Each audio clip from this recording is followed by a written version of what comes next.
and is enabled by the technology, systems integration, and service delivery platform we are building at OAS.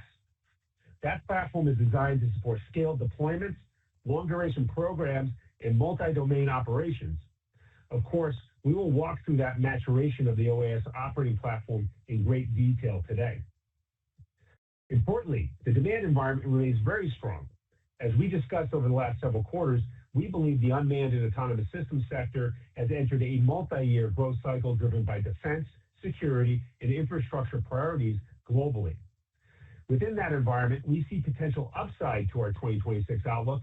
We think these targets are conservative. Our target markets are entering accelerated growth curves. We are pursuing large multi-year programs, including government-to-government opportunities.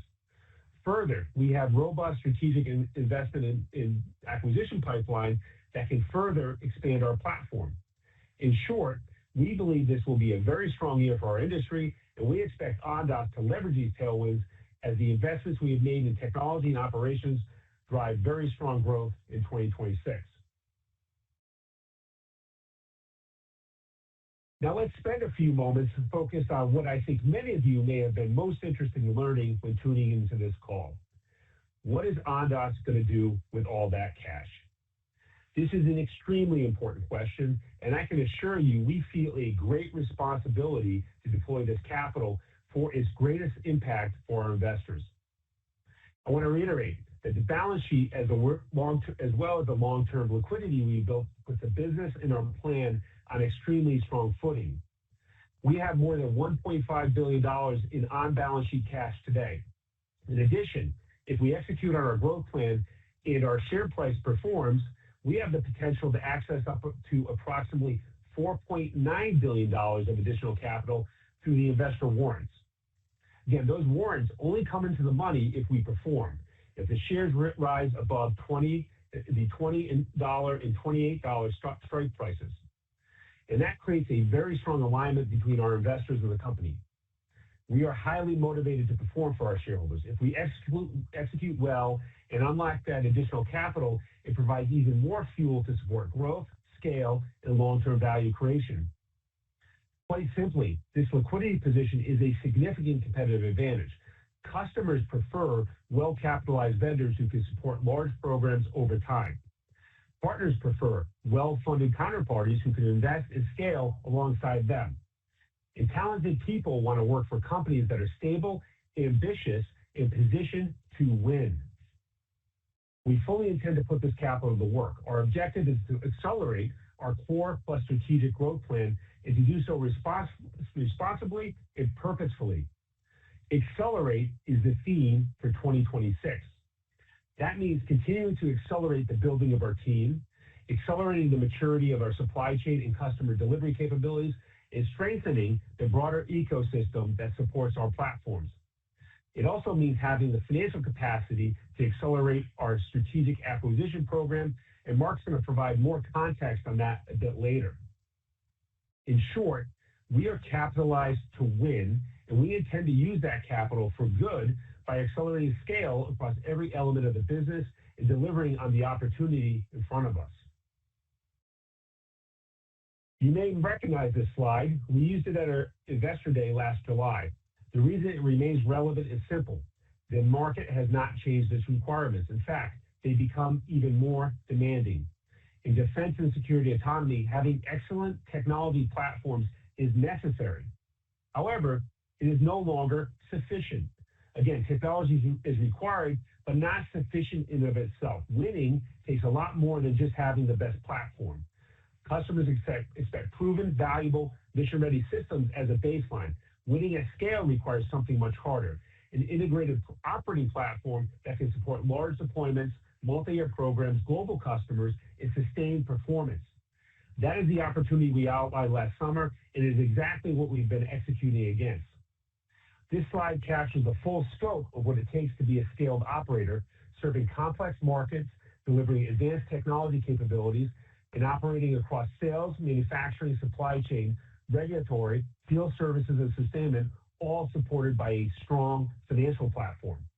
Today, our team will outline the progress we've made on this front, our roadmap ahead, and the foundational operating infrastructure required to support a significantly larger and fast-growing revenue base.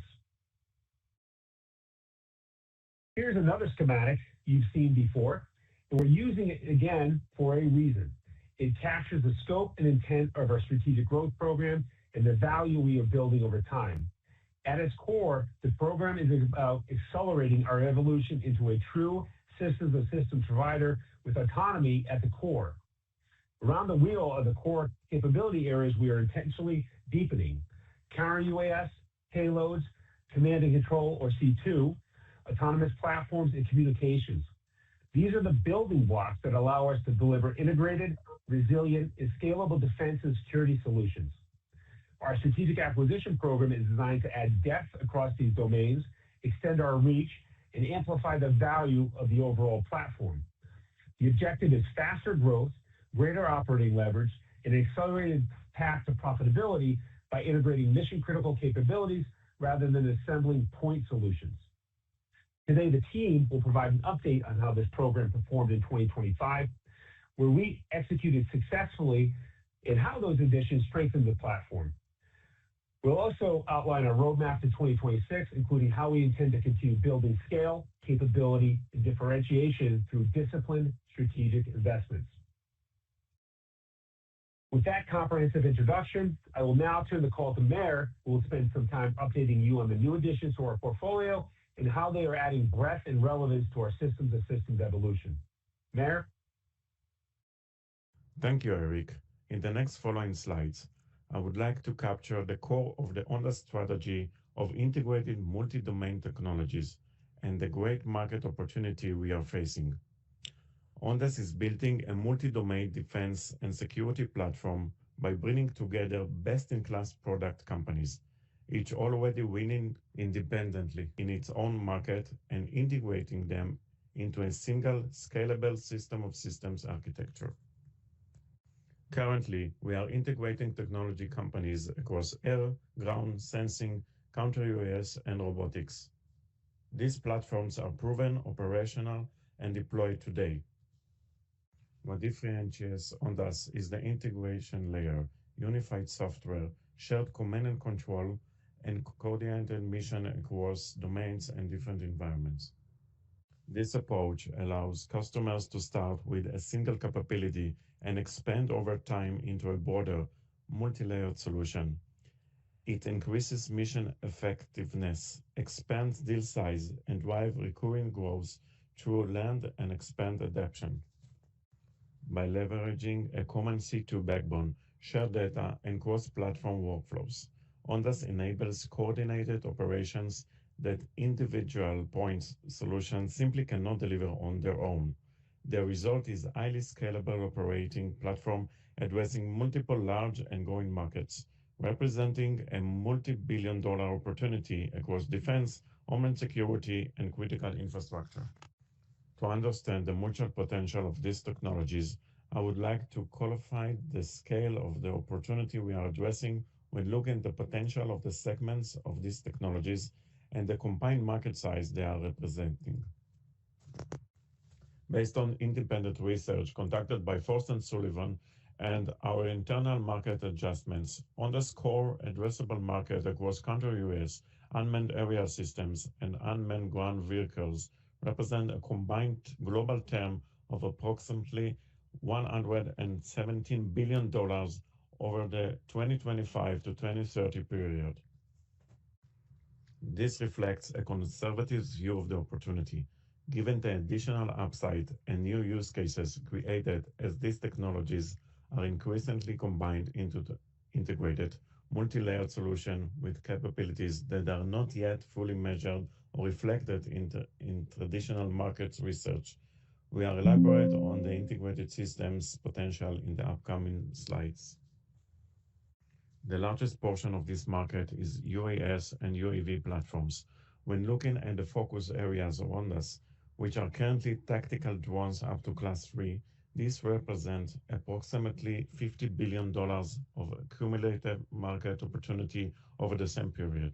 This demand is driven by sustained global investment in unmanned systems across defense, homeland security, and critical infrastructure, including ISR, persistent surveillance, and loitering munition-related procurement. Counter-UAS represent a rapidly expanding priority market of approximately $50+ billion over the 2025 to 2030 timeframe, as drone threats continue to proliferate across military base, borders, cities, and sensitive infrastructure worldwide. We believe currently market research materially understands the true scale and urgency of this demand as threat evolution and procurement cycles accelerate in practice. The UGV segment, estimated at approximately $16 billion over the same period, supports multi-mission ground autonomy, including combat support, ISR, EOD, force protection, and demining-related operations.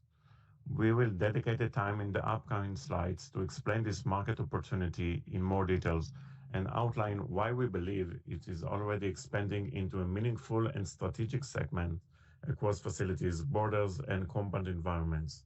In addition to the total addressable market, we have also defined a clear and disciplined view of our serviceable available market based on where Ondas is actively competing today and where we expect to deploy integrated solution over the near to mid-term. Based on company estimates, Ondas' current serviceable available market is approximately $7.5 billion annually, reflecting the subset of the global market that align directly with our product maturity, certifications, manufacturing footprint, and active customers engagement.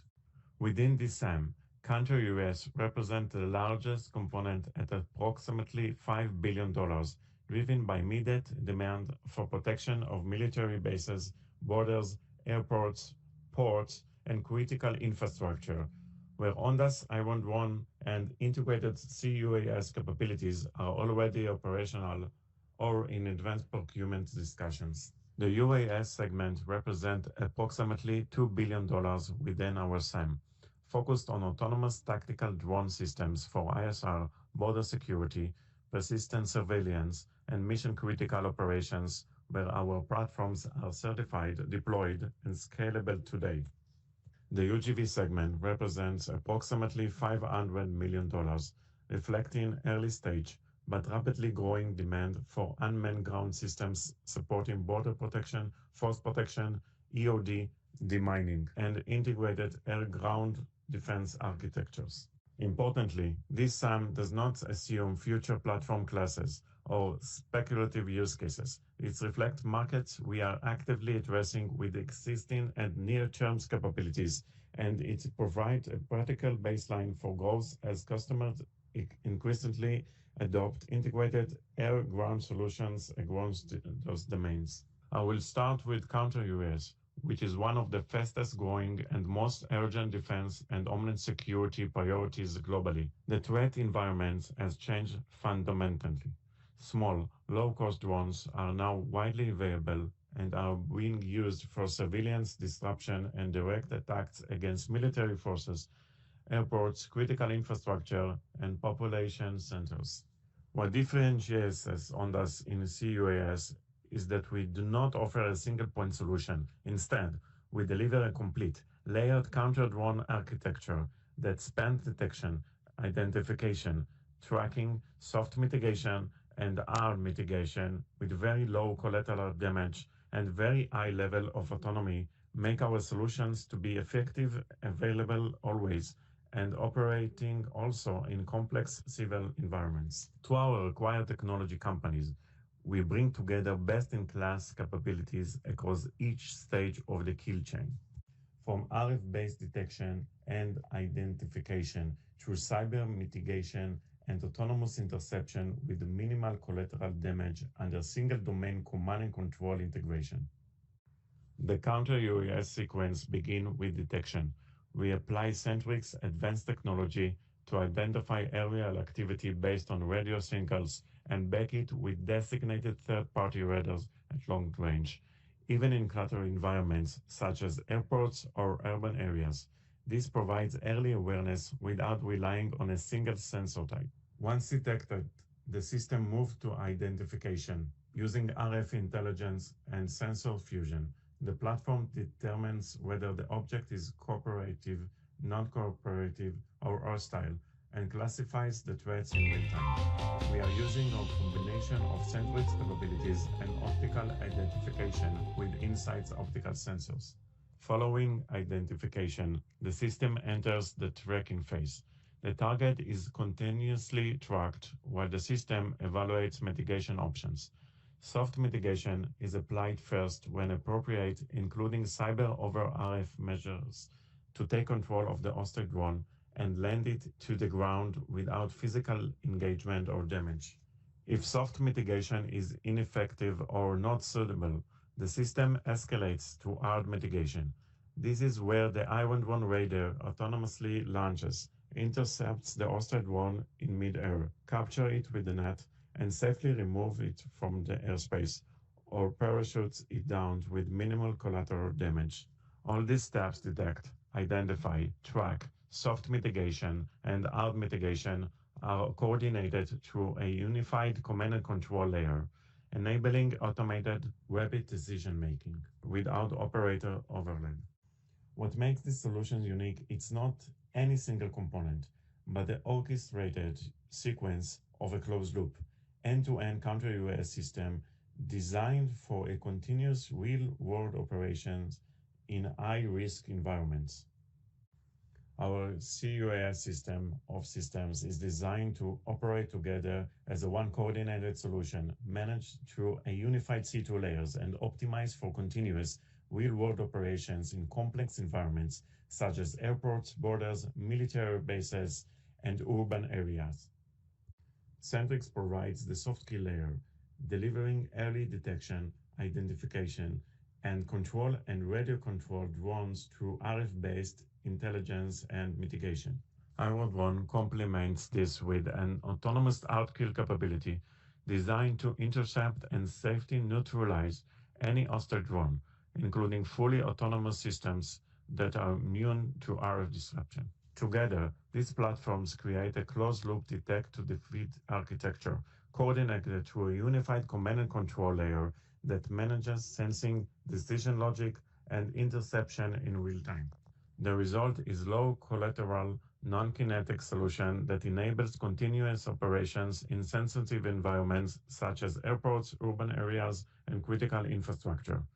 These combinations is what positions Ondas as one of the few companies capable of delivering a complete, scalable, and operationally proven CUAS system, not as individual products, but as a fully integrated defense capability. I will now move to our UAS segment technologies and explain how our aerial platforms work together to address a wide range of missions. Ondas UAS portfolio is built around flexibility, resilience, and autonomy. Each platform can support ISR, assault, and additional mission profiles while operating as part of a broader, integrated aerial ecosystem. At the infrastructure level, the Optimus system is the backbone of our UAS offering. Optimus provides a persistent 24/7 availability with a very short response time, enabling mission ranging from ISR and perimeter security to mapping, inspection, targeting support, and other on-demand aerial applications. Its fully autonomous operation allows customers to deploy multi-mission aerial capability as a standing infrastructure rather than as a one-off assets. Our drone adds a highly adaptable tactical layer, while is widely known for interception missions. The platform itself is designed to be repurposed for additional aerial roles. We are already involved in several classified and sensitive programs that leverage I-11's autonomous flight, AI decision-making, and precision maneuvering for new mission sets behind counter-UAS. In parallel, we are advancing WASP as a low-cost attacking drone, designed to deliver robust performance at scale. WASP is optimized for cost effectiveness, rapid deployment, and integration into larger operational frameworks, making it suitable for both tactical and asymmetric use cases. A key enabler across these platforms is our in-house capability to manufacture highly reliable fiber optic spooling systems. These fiber optic drones are designed to operate in contested environments, overcoming communication jamming, electronic warfare, and line-of-sight limitations. Importantly, these systems have been developed and validated under real-world combat conditions, providing a significant operational advantage. Together, these platforms form a complementary UAS portfolio, combining infrastructure-based persistence, tactical autonomy, low-cost attack capability, and resilient communications, all designed to support multi-mission aerial operations across defense, homeland security, and emerging mission requirements.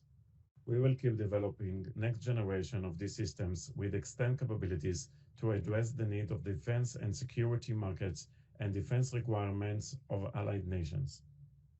I will now turn to our UGV segment. Historically, the unmanned ground vehicle market has grown relatively slowly. Ground robots are typically adopted only when risk is high and human exposure is unexpected. Over the last 2 years, that reality has changed significantly as combat intensity, urban warfare, and public safety threats are all increased. As a result, the need for reliable, combat-proven ground robotics has become much more urgent. Through our acquisitions, Ondas has assembled a broad and highly complementary UGV portfolio spanning tactical, frontline, and infrastructure-level ground operations. At the tactical end, we provide compact robots for EOD clearance, tactical breaching, and underground first lead missions. These systems are designed for SWAT team, Special Forces EOD units operating in confined, high-risk environments, including tunnels, buildings, and complex urban terrain. For frontline and perimeter operations, we offer larger, rugged platforms supporting force and border protection, combat support, and transportation missions.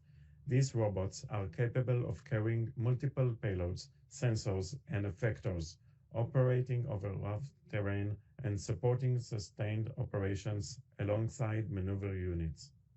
In parallel, we have added a unique and strategically important capability in demining and land clearance.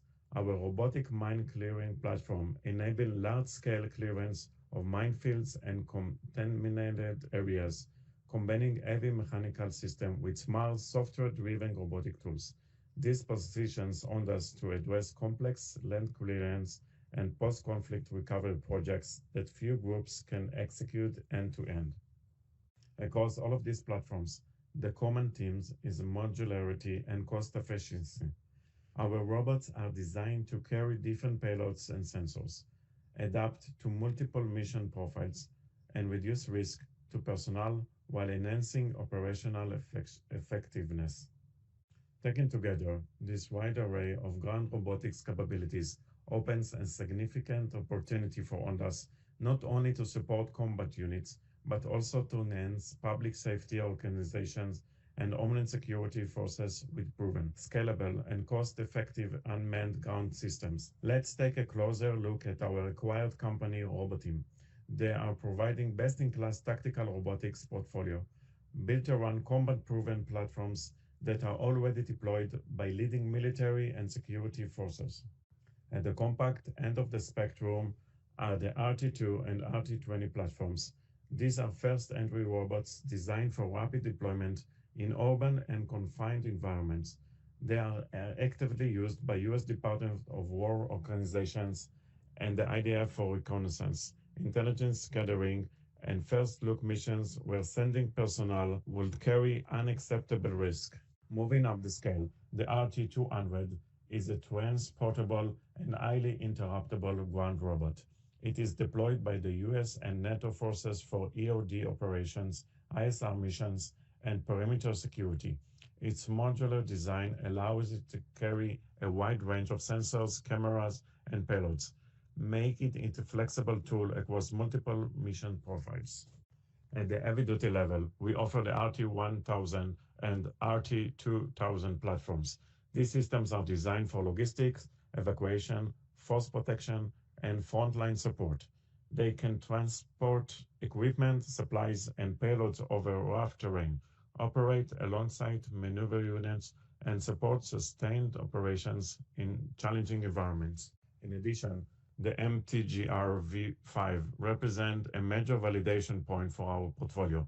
It is a U.S. Marines program of record platform based on an advanced RT-200 configuration and reflects years of operational feedback and continuous improvement. Program of record status underscores reliability, maturity, and long-term adoption. Across this entire family of platforms, the common themes are ruggedness, modularity, and real-world operational use. These are not experimental systems, they are proven tools that reduce risk to personnel while expanding the capabilities of military and security units. The footage on this slide shows our robots operating in real combat conditions, supporting ground units both above ground and underground. These systems are deployed ahead of troops, performing reconnaissance, breaching, EOD, and first entry missions in some of the most complex and dangerous environments. This is the essence of our bots before boots doctrine, using robots to go first, reduce uncertainty, and protect human life. This combat experience has been instrumental in shaping robot teams technology. Continuous use in live operation has allowed us to refine mobility, durability, sensing, and control under real fire, real terrain, and real operational pressure. As a result, these platforms are not theoretical or experimental. They reflect years of direct feedback from soldiers in combat, translating into highly precise, mission-ready capabilities that directly enhance unit effectiveness and survivability. Very few companies globally have this depth of operational experience embedded into their robotic systems. It is key differentiator for Roboteam and the Ondas as a whole. We are eager to bring these proven capabilities to allied nations and partners, enabling them to adopt combat-validated robotic solutions that save lives and improve mission outcomes from day one. Roboteam has built a deep and trusted customer footprint with a strong presence in both the United States and Israel, while actively supporting customers across more than 30 countries worldwide. Roboteam's platforms are used by leading military, defense, and public safety organizations, including U.S. federal and military customers, allied defense forces, and national police and security agencies. These customers operate in demanding environments and select suppliers based on performance, reliability, and long-term support, non-experimentation. This customer base reflects several important attributes: exceptional resilience of the platforms, world-class product quality, and ecosystem's commitment to service and life cycle support. Equally important, our systems are manufactured in the United States to military standards, providing supply chain confidence, compliance with defense procurement requirements, and scalability to support larger allied programs. Taken together, this combination of combat validation, global adoption, and US-based manufacturing positions Roboteam and Ondas as a trusted partner for allied nations seeking proven, deployable robotic capabilities. The next stage in Roboteam's evolution of robotic support and autonomy is Robotics, a launch-ready robotic fleet designed to enable rapid deployment of multi-mission unmanned platforms, combining ground and aerial assets into a single, integrated operational system. At its core, Robotics is an air-ground unmanned combat platform that allows forces to deploy robotic capabilities quickly, wherever they are needed. The system is containerized, enabling fast transport, setup, and launch in both fixed and expeditionary environments. Robotics is a mission configured by design. The platform can be adapted for different operational needs, including reconnaissance, force protection, perimeter control, logistics support, and operations in contested or integrated environments.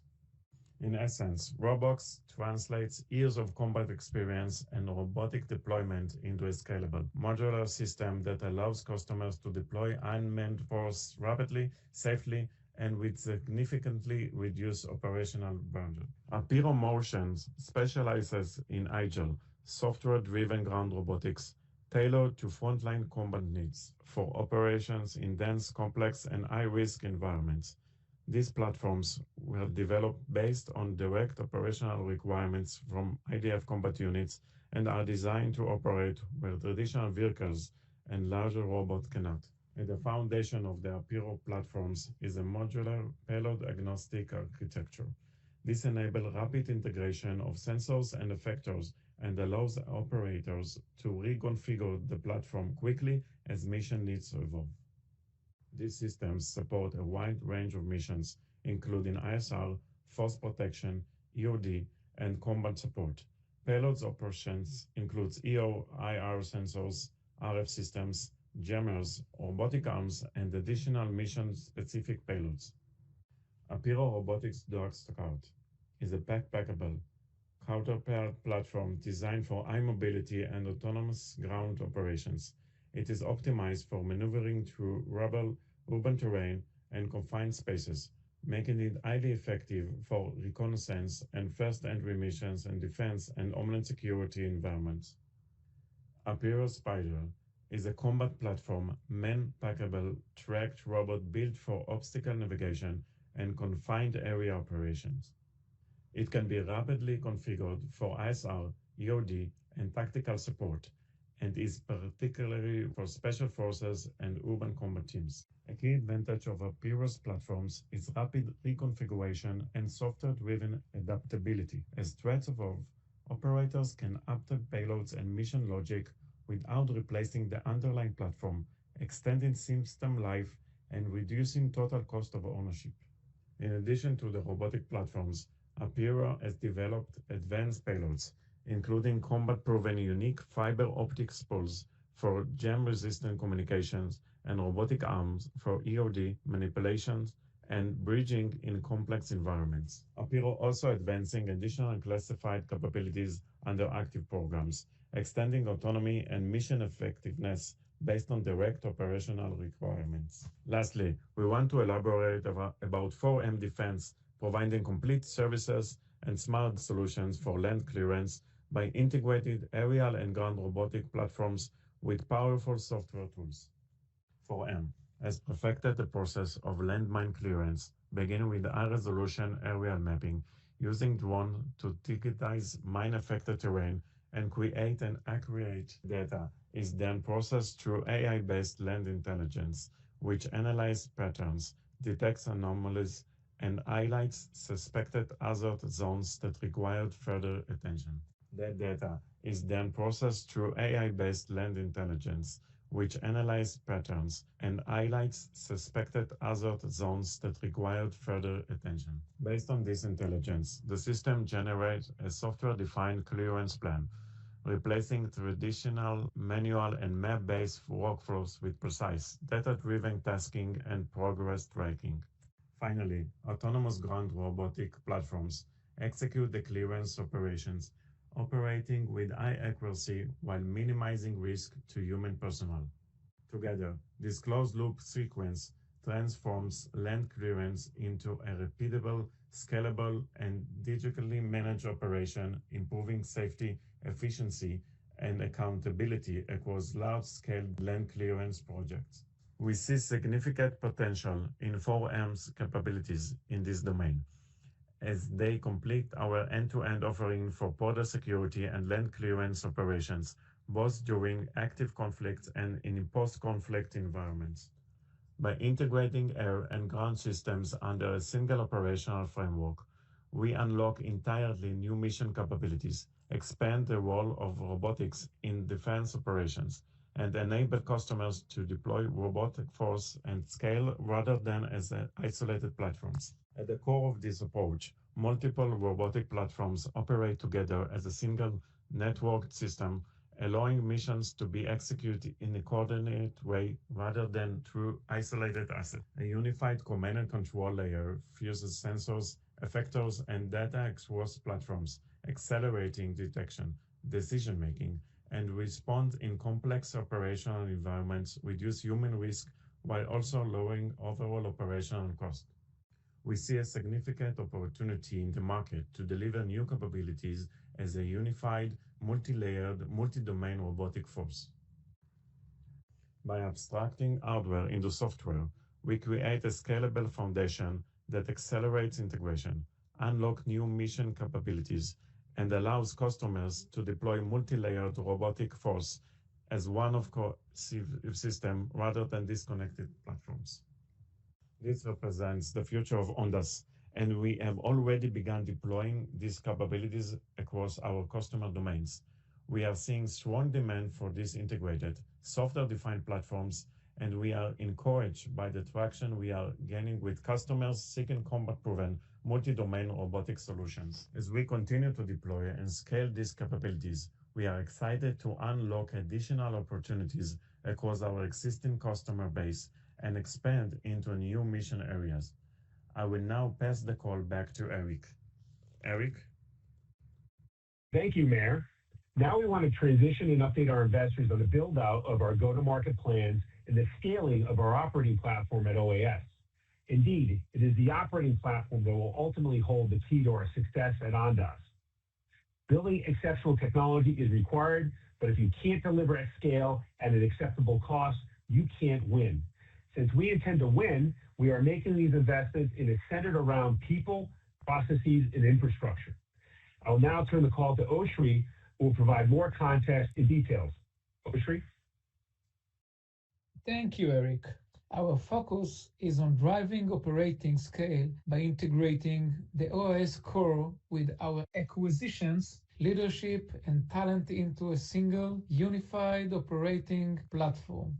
We are building the infrastructure for an operating platform that allows us to align global go-to-market execution across our sales teams, partners, and customers, ensuring consistent execution as we scale across regions and markets. On top of that foundation sits our go-to-market engine. This layer connects talent, technology partners, sales teams, customers, manufacturing, distribution, and leadership into the single coordinated execution. The objective is to ensure that every capability we add can be commercialized efficiently and consistently across markets. By centralizing manufacturing, supply chain, and distribution, and by investing in leadership, systems, and ecosystems partnership, we enable rapid integration and execution as new technologies and acquisitions are brought into the platform. This structure increases operating leverage as multiple platforms scale on shared infrastructure. It accelerates commercialization and monetization of acquired capabilities and, over time, improves unit economics while lowering field support costs as our installed base expands. I will elaborate in the upcoming slides on how this operating model is a critical enabler of Ondas' ability to scale, turning innovation and acquisitions into repeatable execution and durable financial platforms. We have designed a purpose-built leadership structure to support scale across revenue, operations, and execution as Ondas continues to grow.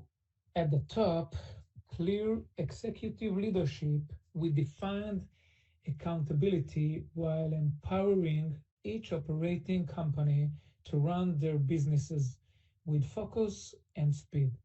They are supported by highly experienced, centralized, functional leadership across corporate and growth functions.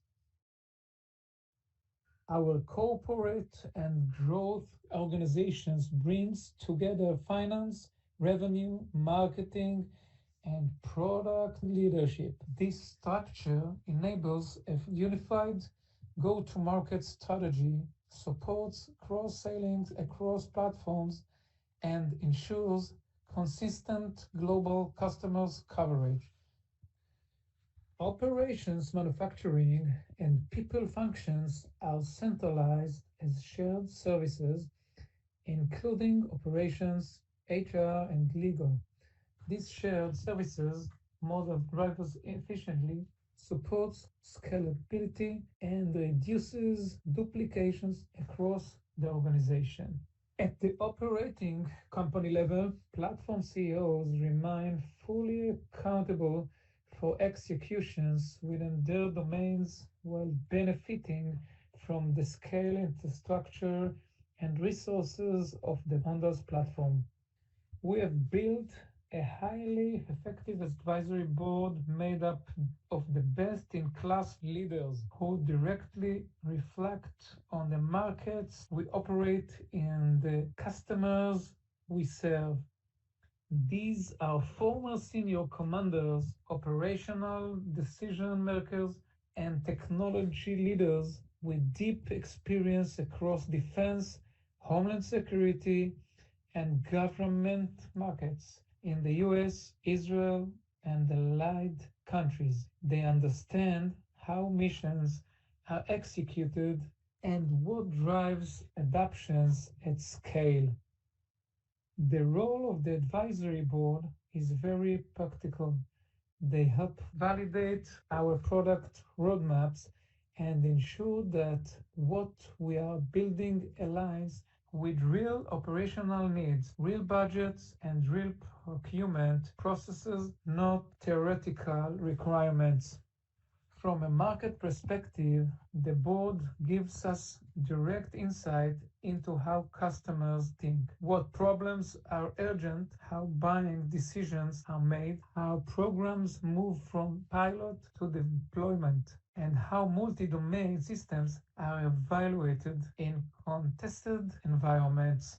They also help us anticipate where demand is going across border security, force protections, counter-UAS, ground robotics, and post-conflict operations so we can position OAS ahead of the curve rather than react to it. They represent the customer's perspective across key dimensions, operational doctrine, mission requirements, procurement cycle, regulatory constraints, and coalition and allied environment. This ensures that our roadmap is driven by real-world demand rather than theoretical use cases. From a go-to-market standpoint, the advisory board helps us align our offerings with how customers actually buy, what problems they prioritize, how they evaluate solutions, and what drives adoptions and scale in defense and government market. Strategically, they act as an early signal for where budgets, threats, and operational needs are moving, allowing Ondas to position its platforms ahead of demand and reduce execution risk as we scale. An important part of how we scale Ondas is the ecosystem we are building around the platform. These partnerships are not only at the Ondas Holdings level as a prime contractor, they are deeply embedded at the product company level, where each operating company works directly with the best-in-the-class partners to accelerate capability and deployment.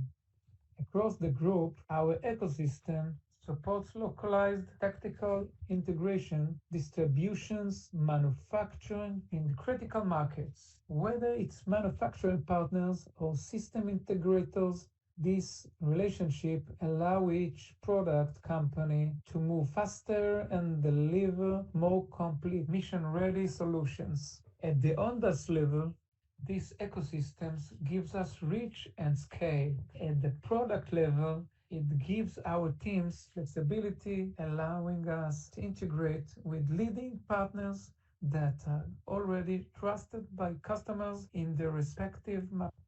The result is networked model where innovation does not happen in isolations. Capabilities are developed, integrated, and sustained locally while still benefiting from the unified operating platform and go-to-market structure.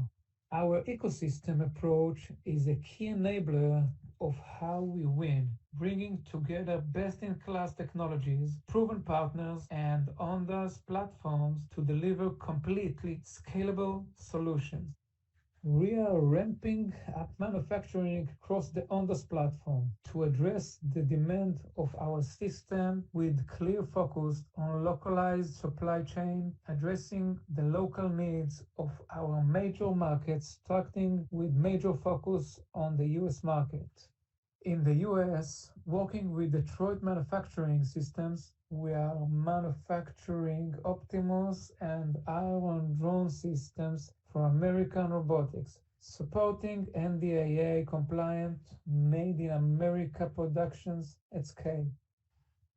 Also in the US and Europe, Kitron supports electricals manufacturing and system assembly, enabling us to scale production volumes while maintaining quality and supply chain resilience.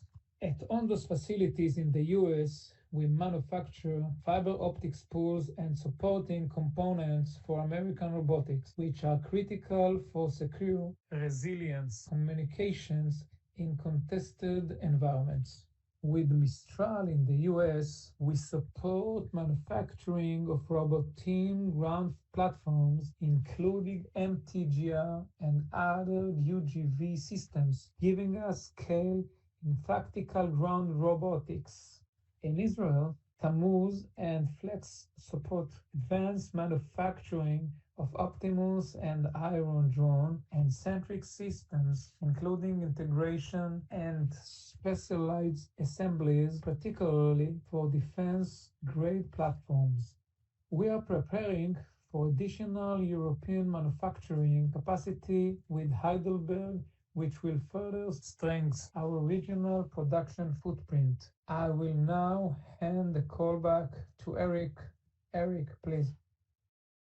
Thank you, Oshri. I would now like to hand the call over to Avshalom Amosi, our Chief Revenue Officer, to discuss our key customer activities across end markets and the different segments we are addressing. Amosi, please proceed. Thank you, Eric, and thank you for having me here with you today. Ondas is currently engaged across multiple high-priority programs that reflect where real demand is forming across defense, homeland security, and critical infrastructure markets. Counter-UAS remain one of the most active areas of engagement globally, driven by the rapid proliferation of hostile and unauthorized drones and the operational urgency to neutralize them effectively and with minimum collateral impact. These programs are moving beyond trials into structures deployment, positioning our cutting solution as a core capability within evolving aerial defense architectures. In parallel, we are advancing autonomous UAS programs, including coordinated drone swarms focused on border security and wide area surveillance, where persistent coverage, rapid response, and synchronized operation are becoming mission critical. I will elaborate on these programs in the upcoming slides. We're also seeing increasing demand to combine autonomous UAS fleets with integrated counter-UAS layers to protect military bases, borders, and sensitive installations, including multi-layer capabilities that integrate ground and aerial robotic platforms with sensors and effectors.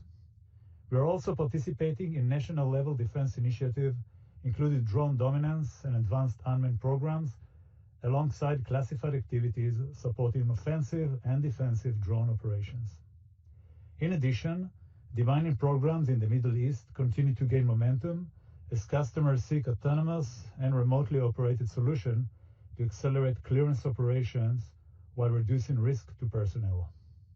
Collectively, these activities underscore the shift we are seeing across our markets towards scalable, autonomous, and integrated drone infrastructures, and they reinforce our strategy to address both UAS and counter-UAS requirements with a unified system-level approach.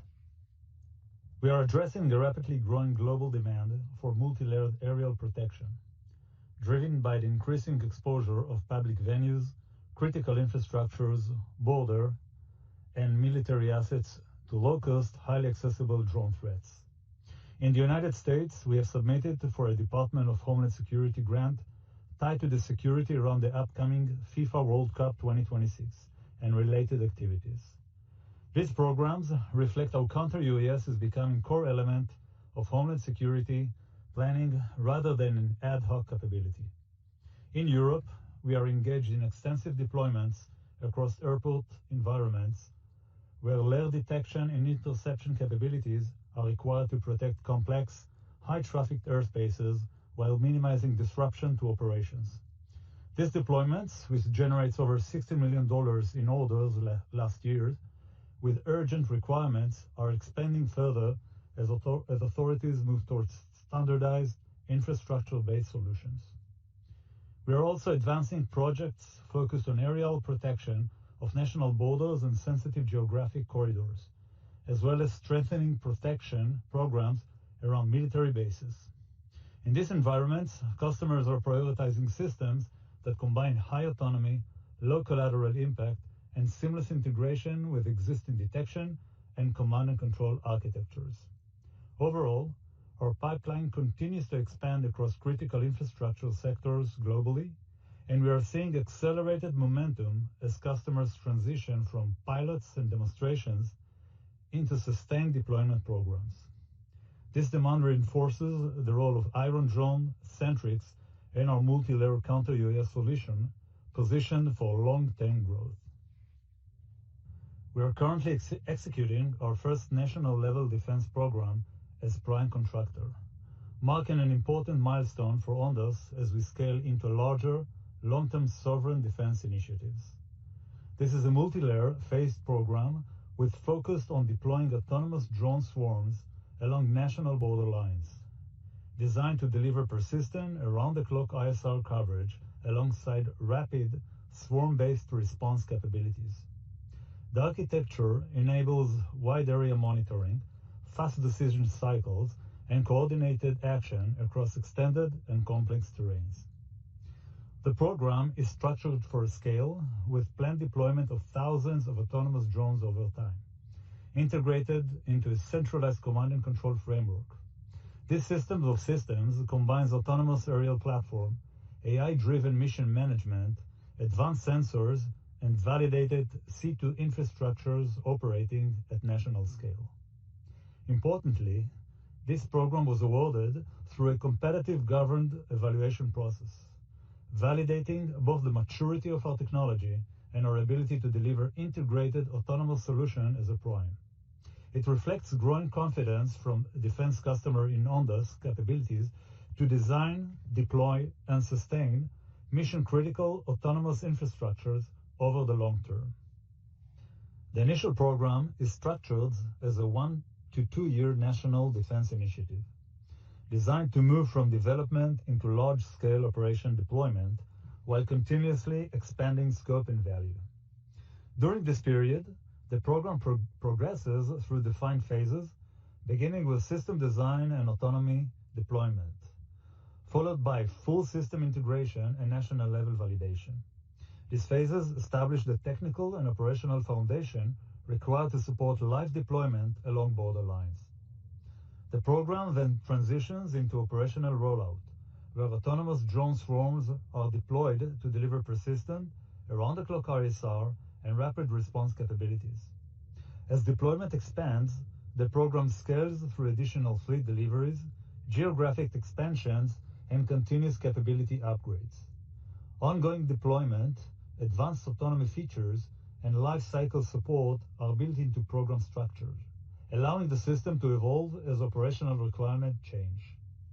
Across these phases, the initial program is expected to generate significant organic growth, with the combination of deployment, expansion, and follow-on development supporting a cumulative opportunity that can reach more than $100 million over time. Beyond the initial national deployment, we see much larger opportunity to expand this technology globally with allied nations, Many allied countries face similar challenges in securing long and complex border lines and are actively seeking proven, sovereign-grade autonomous solutions.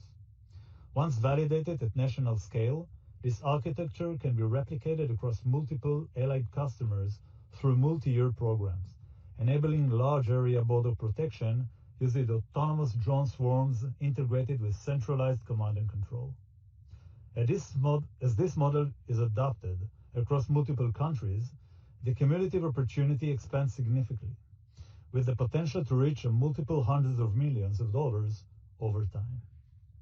We are actively participating in the Drone Dominance Program, a $1 billion Department of War initiative designed to rapidly field small one-way attack UAS at industrial scale. This program reflects a fundamental shift in how the U.S. military is approaching unmanned systems, moving away from low-rate, bespoke platforms toward mass production aligned with modern conflict realities. The objective is to rapidly field up to 340,000 low-cost attack drones over the next 2 years, while rebuilding structured domestic manufacturing capacity and strengthening the U.S. defense industrial base. The program prioritizes affordability, simplicity, production speed, and secure supply chains, with clear focus on the U.S. manufacturing and NDAA-compliant components. Initial Department of Defense orders under this program could be placed as early as February 2026, underscoring the urgency and the scale of this initiative. American Robotics submitted the WASP platform to the Drone Dominance Program in January 2026. WASP is a purpose-built, low-cost, ruggedized, small UAS engineered specifically for one-way attack missions. The platform has demonstrated both air-to-ground and air-to-air attack capabilities and is designed for high-volume manufacturing rather than customized low-rate production. WASP is manufactured in the United States in Pennsylvania using NDAA-compliant components. Its design aligns directly with the program's requirements for scalable production, operational simplicity, and rapid deployment, positioning American Robotics to compete effectively as the Department of War accelerates procurement under this initiative. This program represents a significant opportunity to participate in a large-scale, multi-year defense procurement effort, while further establishing Ondas and American Robotics as trusted provider of mission-ready autonomous systems built for modern warfare. Success in the Drone Dominance Program is ultimately determined by supply chain integrity and the ability to manufacture at scale, and this is where Ondas is particularly well positioned. The WASP platform was designed from the outset to meet NDAA compliance requirements, with secure sourcing, traceable components, and control electronics built into the architecture from day one. Initial production units have already been delivered from US-based manufacturing, validating our Made in America execution and our ability to meet Department of War expectations on compliance and security. Beyond compliance, our approach is built for scale, rather than relying on subscale assembly operations. We have structured an industrial contract manufacturing model anchored by Kitron in Johnstown, Pennsylvania. This provides access to automated, high-throughput production lines supported by defense-grade quality and compliance systems, without requiring Ondas to carry the capital burden of building and operating dedicated factories. This model gives us the ability to rapidly scale output and meet surge capacity requirements driven by conflict or accelerate procurement timelines. It also creates a structural advantage in programs like DDP, where volume, speed, and consistency matter as much as platform performance. Importantly, we are aligned not just with the specification of the program, but with its intent. We are delivering a mission-ready platform through WASP, paired with industrial-scale U.S. manufacturing and the ability to support sustained, high-volume procurement. This integrated approach positions Ondas to compete effectively in gauntlet-style evaluations, meeting aggressive delivery schedule and support long-term production programs. At the same time, this model supports the warfighter while strengthening the U.S. defense industrial base, which is a core objective of the Drone Dominance program. We are actively involved in advanced and, in some cases, classified programs focused on ground robotics support for maneuvering forces and border protection missions.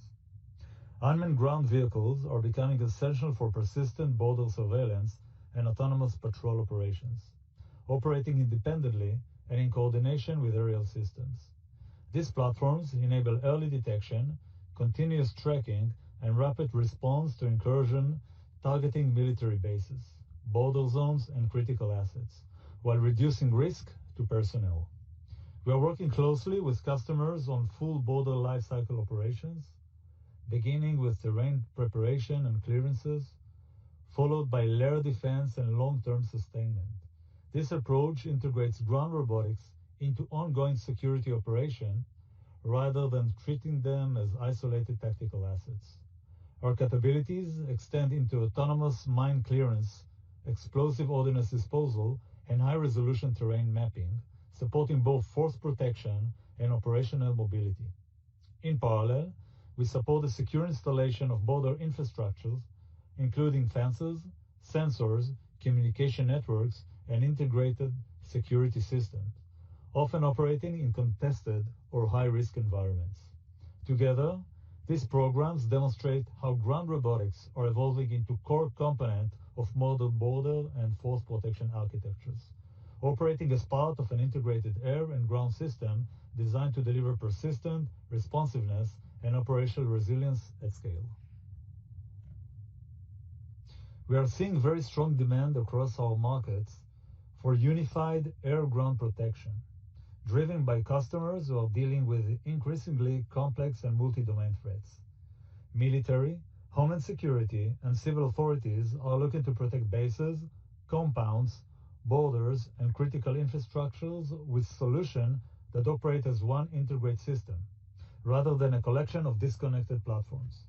The requirement we hear consistently is for a single operation domain that connects aerial and ground sensors and effectors and enables faster, more coordinated decision-making. Our approach brings together UAS, Counter-UAS, and unmanned ground platforms into coordinated architectures that supports detection, tracking, command and control, and response across both air and ground threats. This integration enables persistent surveillance, early warning, and rapid engagement, while simplifying operations for the customers. From a commercial perspective, these discussions are increasingly focused at full solutions rather than individual products. Customers are engaging with us on integrated air-ground architectures that can be deployed, expanded, and sustained over time as the requirements evolve towards multi-domain defense. These conversations are active across multiple regions and customer segments, and we expect to provide updates as these engagements progress into formal programs and operational deployments. I will now hand the call back to Eric. Eric? Thank you, Amosi. Now we would turn to outline the Strategic Growth Program. As we transition into the Strategic Growth Program, it's important to step back and look at the structure of the market we're operating in. The unmanned and autonomous systems market remains highly fragmented and is dominated by subscale, undercapitalized, single-product vendors. That fragmentation will not persist indefinitely. Markets like this only organize once. When scaled operators emerge with capital, integrated platforms, and execution capabilities, the leaders will become clear. Again, this only happens once, and the rewards will compound for the leaders and their investors over the next 10, if not 20 years as the investment cycle booms. We believe that industry organization phase is beginning just now. We are focused on positioning Ondas to be one of those winners. To execute that strategy, we've assembled an extremely experienced and dedicated team focused on strategic investments and acquisitions led by Mark Green, our head of corporate development and M&A. Mark and his team are responsible for creating and implementing rigorous processes to identify, evaluate, and execute transactions that strengthen our company and accelerate growth while maintaining capital discipline. We have the vision, the expertise, the capital, and most importantly, an executable plan to lead and win in this market. With that, I'll turn it over to Mark to walk through the strategic growth program and how we're executing against it. Mark? Thank you, Eric. I want to start by highlighting that our strategic growth program is off to a great start. We have structured our corporate development efforts with a cross-discipline team governed by rigorous, disciplined, and thorough processes that are repeatable. This disciplined process is focused on accelerating our operating model to drive a high-return financial model. Most importantly, this strategy is designed to deliver enhanced returns for our investors that are substantially accretive to our core growth plan. We have a very specific filter for what we seek. Core alignment. We seek to acquire companies within our core domains and target markets. Proven leadership. We look for market leaders and high growth scalers with excellent management teams. Financial scale. We require customer validated financial scale and clear operating synergies. Fast track access. We prioritize targets with critical partner and government relationships that provide immediate access to major programs. Our required outcomes are clear. A broader global portfolio, expanded supply chain scale, and long-term recurring revenue from field support and lifecycle services. Let's look at the target profile we use to vet these opportunities. We evaluate every deal across 4 strategic pillars. Strategic alignment. Our focus is on dual-use markets, defense, homeland security, public safety, and critical infrastructure in our core domains of autonomous platforms, Counter-UAS, payloads, communications, C2, and sensors. By targeting these specific areas, we ensure interoperability.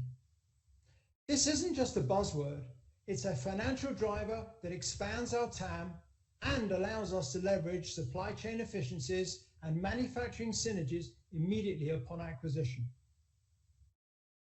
Financial profiles. We categorize targets from market dominators with the global scale to strategic early-stage ventures that provide deep tech. Each has its advantages that we can leverage to the maximum. Strategic footprint. We are building a globally scaled organization with localized service delivery across allied markets, prioritizing targets with key government and military relationships in the US, UK, Europe, Israel, and beyond.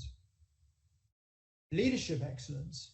We demand high talent density, leaders, engineers, and team members that share our innovative DNA and track record of combat-proven capabilities and a proven ability to deliver for our customers. What does this look like technically? We are building a system of systems across 6 high-value categories that Eric referred to earlier. These include, and I will try to be succinct, autonomous platforms, multi-domain robotics that would allow us to expand our aerial and ground portfolios for ISR and logistics, while also maintaining long-term optionality with potential expansion into unmanned service vessels or USVs. Counter-UAS, integrating soft kill, cyber protocol manipulation, and electronic warfare jamming with hard kill kinetic and directed energy systems. C2 and comms. This is the systems of systems backbone and an important area of interest for Ondas, ranging from secure proprietary links and networks to swarm technologies for multi-platform orchestration. Sensors and payloads. Radar, imaging, and loitering munitions also maintain relevance and interest for Ondas. In 2025, utilizing this scalable growth platform, we acquired 6 highly synergistic companies, transforming Ondas from a single domain aerial company into a high-growth multi-domain solutions provider. This included Centrix, where we added best-in-class cyber over RF counter-UAS, giving us the ability to detect and take over hostile drones non-kinetically. Roboteam and Aperio Motion. These acquisitions gave us combat-proven tactical ground robotics and advanced mobility for contested environments. 4M Smart Demining. This brought land intelligence and data-driven threat detection to our portfolio. In line with our program, these companies gained expanded market access, a scaled operational platform, and growth capital needed to scale their innovations, and they are set to soar. Looking to 2026 and beyond, our momentum is accelerating. Our goal is to drive faster revenue growth and deliver significant system complementarity and operating margin leverage across the platform to lead to higher levels of profitability. The pipeline is substantial. We have over 20 targets in our M&A pipeline, of which at least 7 are currently in advanced activity. And we have a potential revenue pipeline from the 2026 strategic program, which exceeds $500 million. I want to add, and this is important, as Ondas has begun to execute its strategic acquisition program, we have begun to see a significant amount of inbound interest in defense and security technology providers interested in joining Ondas.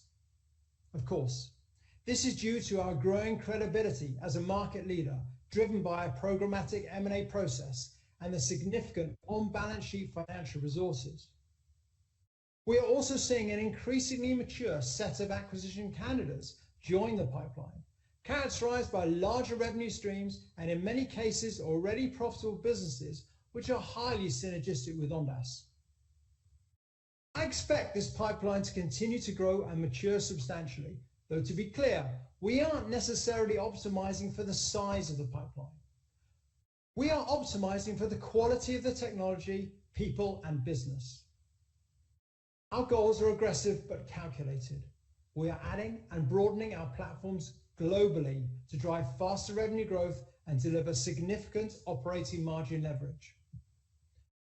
We have the plan, the people, and the pipeline, along with the capital to execute our program. This is a highly accretive and repeatable plan from a shareholder value creation perspective. Thank you, Mark. We will now briefly transition to an update on Ondas Capital.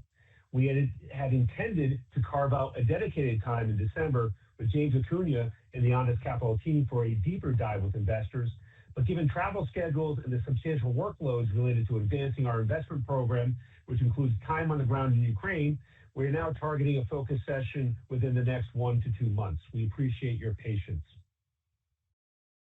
As a reminder, we launched Ondas Capital in the third quarter of 2025 as a strategic investment platform with up to $150 million earmarked for investment. Personally, I hope we have the wherewithal to do much more than $150 million here, but I think it's a good start. The focus of Ondas Capital in our investment program is on opening global markets for Ukrainian and Ukrainian-inspired entrepreneurs who are delivering combat-proven defense systems protecting Ukraine in the war against Russia. By investing in and alongside these companies, we can build operating businesses around localizing these technologies into trusted U.S. and European production and deployment. Since launch, we've made considerable progress staffing and standing up the platform. The effort is led by James Acuna, a drone warfare expert based in our Estonia office, and the team is actively advancing opportunities aligned with our broader strategic growth objectives. I'm very pleased with the progress Ondas Capital has made. Since the launch in September, we've built a highly capable team supported by an impactful global advisory board with deep expertise and strong influence across defense, security, finance, and government. That foundation has allowed us to rapidly expand critical relationships across U.S. and NATO countries, ranging from government and defense organizations to supply chain and integration partners, as well as like-minded financial firms and investors. Similar ecosystem relationships are being established and advanced directly on the ground in Ukraine.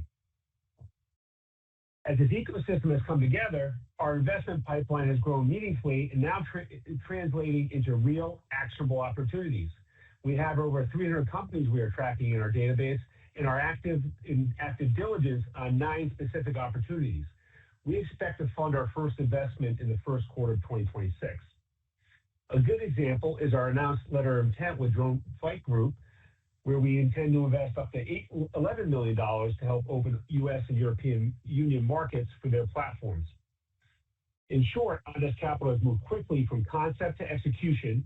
We have now established it as a credible transatlantic private capital investor and integrator in critical defense and security markets, and we look forward to sharing more details with you soon.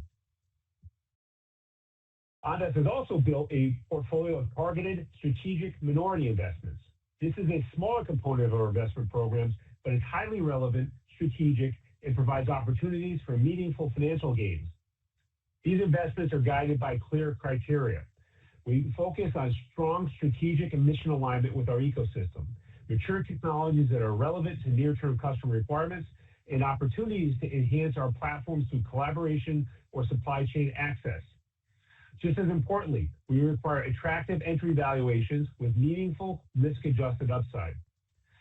The objectives are equally clear: build relationships supporting critical technologies and innovation roadmaps, strengthen strategic partnerships, preserve capital flexibility, and generate significant financial returns. We believe Ondas has a unique advantage as an industry participant. Our operational and technical insight allows us to better understand both the risks and the upside of these opportunities and to structure investments that benefit from that knowledge. That approach is already producing results. Since our initial investment in September, our publicly listed portfolio, which includes LightPath, SafePro AI, and Copen, has generated an 85% unrealized gain, validating both our entry discipline and our understanding of the underlying business dynamics. We also made a larger investment in a private company, PDW, based in Huntsville, Alabama. While private valuations are not marked in the same way, we believe PDW represents an excellent long-term opportunity with strong performance potential, and we will likely provide multiple avenues for strategic collaboration over time. Overall, these minority investments complement our platform strategy, delivering financial upside while strengthening the ecosystem around Ondas and reinforcing our position as a scaled, informed, and disciplined participant in this market.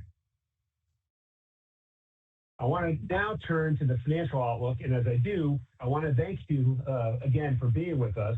We've covered a lot today, and this is the final section before we turn to investor Q&A. As we outlined last July, and as we've discussed throughout today, we've made significant progress operationalizing the business at Ondas following an extended period of technology development. That transition is deliberate and foundational. For many years leading up to 2024, our focus was on platform and solutions development, commercialization, and demonstrating product market fit. A couple of years ago, we transitioned to the service delivery phase, where we focus on advancing a scalable operating platform, building partner ecosystems, and expanding into high-value use cases across the United States and Europe. As a result, we will continue to invest heavily in our operating platform. That means OpEx will remain elevated as we scale sales, production, integration, field services, and support infrastructure. Of course, with new financial resources in place, we have the ability and the intention to push harder on both our core and strategic growth levers. Ultimately, this investment phase is designed to position the expansion flywheel. We expect 2026 to be a strong year of execution and scaling, with the flywheel accelerating meaningfully in 2027 and beyond as global operations expand and platform adoption broaden across defense, security, and critical infrastructure markets globally. We are on track with this plan, and the progress we've made gives us confidence in the path ahead. This is where we want to be very clear and very direct. As we've said throughout our presentation, we expect 2026 to be a strong year for Ondas, and we expect to generate revenue in the range of $170 to $180 million. That represents over 250% growth relative to expected 2025 revenue. On a pro forma basis, which assumes a full 12 months of revenue from the companies we acquired in 2025, this represents growth of more than 75%. An exceptional growth curve by any standard, which we believe is just beginning. As we referenced earlier, our end markets remain strong and are still very early in the very early stages of a multi-year adoption cycle. Demand across defense, homeland security, and critical infrastructure continues to build, and we believe our current outlook may ultimately prove conservative. We also expect bookings to reach at least $300 million in 2026, which provides the opportunity to continue growing backlog and supports revenue visibility beyond the year. On the right, we're providing context on the expected revenue mix across our major markets today. This is Counter-UAS, ISR across air and ground, and UGV platforms. This is a consolidated outlook across the company. We do expect Ondas Networks to begin showing growth, but we are intentionally keeping expectations low here until orders convert. I want to emphasize again, we believe we have high visibility into achieving these revenue and bookings goals. Indeed, we believe the strength of our pipeline in end markets could make this outlook a conservative one. Finally, it's important to emphasize this outlook does not reflect upside from our strategic acquisition program. We believe that disciplined, accretive M&A has the potential to materially enhance growth beyond what we are guiding to today. In short, we believe Ondas is entering a period of accelerated revenue growth with multiple levers to drive upside as we execute through 2026 and beyond. Here we want to share a few additional data points that frame how we think about the financial model as the business scales.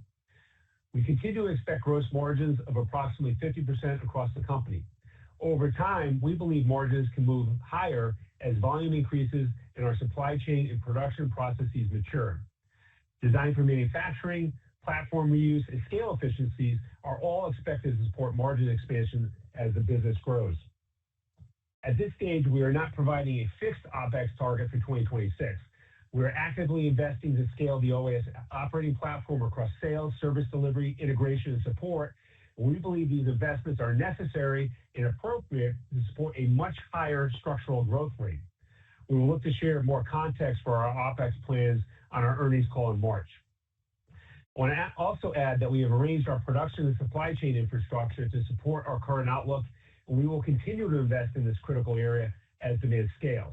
This will be critically important.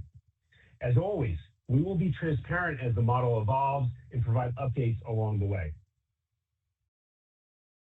Now let's talk about operating leverage in our financial model.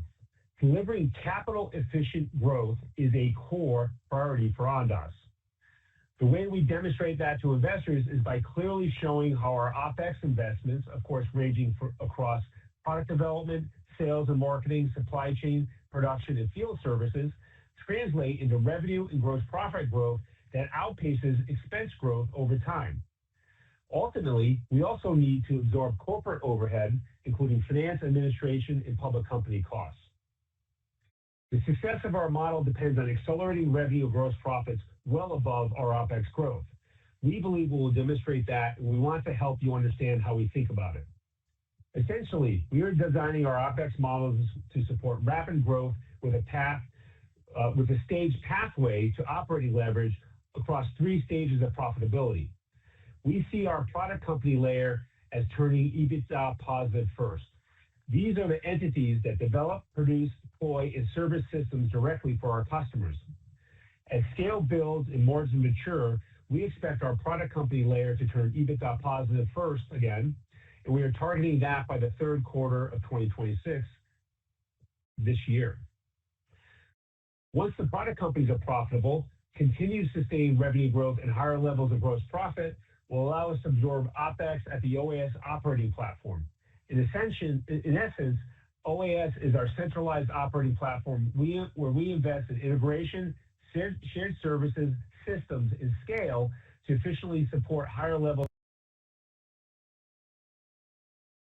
of growth for our product companies. We are targeting reaching EBITDA positive results at the OAS layer by the third quarter of 2027. We believe that could come sooner if we are able to accelerate revenue growth above our current expectations. Finally, we need to cover the OpEx for the parent company, Ondas Inc. This includes public company costs, the remaining investment phase at Ondas Networks as we manage expenses ahead of their revenue inflection, and the costs associated with Ondas Capital. Importantly, Ondas Capital is designed to generate equity gains that help offset its costs while also creating ecosystem value for the core businesses. We are targeting being EBITDA positive at the current parent company level by the first quarter of 2028. Of course, as with the other layers, we will work to accelerate that timeline through execution and growth. Taken together, this layered structure is how we think about operating leverage. As revenue scales, each layer is absorbed in sequence, creating a clear and disciplined path to profitability while continuing to support high growth and leadership. As we prepare to wrap up our prepared remarks, again, thank you for sticking with us this long. I want to step back and frame the opportunity we see in front of Ondas in the context of market outcomes. What we are seeing is a generational opportunity in the sector which we compete, and we firmly believe that after an extended period of technology development and maturation, we will see the market organized to create large-scale players. Indeed, the dynamics are clear. Adoption of autonomous systems at scale requires strong, well-capitalized, and operationally mature providers. Fragmented, subscale vendors cannot meet the requirements of global defense, security, and critical infrastructure customers. Meanwhile, the total addressable markets are large and growing, yet current market penetration remains low. As a result, today's equity capitalization across the sector is modest relative to the opportunity. That sets the stage for what comes next, and of course is a massive opportunity for investors. Over the next decade, we see significant TAM penetration and concurrent substantial increases in sector market capitalization as high-return, technology-enabled markets mature and meaningful consolidation occurs. The number of competitors will shrink, and market value expansion will increasingly accrue to the leaders.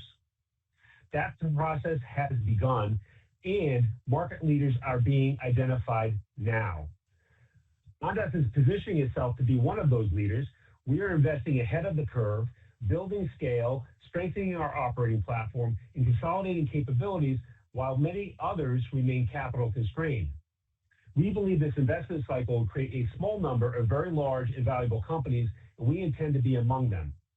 This is why we have emphasized execution, capital discipline, and long-term platform building throughout today's presentation. We believe decisions we are making now will define outcomes, not just for the next few quarters, but the next 10 years and beyond. For our final remarks, I want to step back and frame the 5-year opportunity to help you understand what we are building toward. We shared a similar slide at our Investor Day last July. At that time, we were just launching our core plus strategic growth plan. We had conviction, but we were not yet fully capitalized to win. Today, that has changed. We now have the balance sheet, the operating momentum, and the strategic clarity to pursue this opportunity with much greater ambition, and we believe that ambition is entirely achievable. Back in July, our expectation was to reach $100 million revenue run rate by the end of 2026.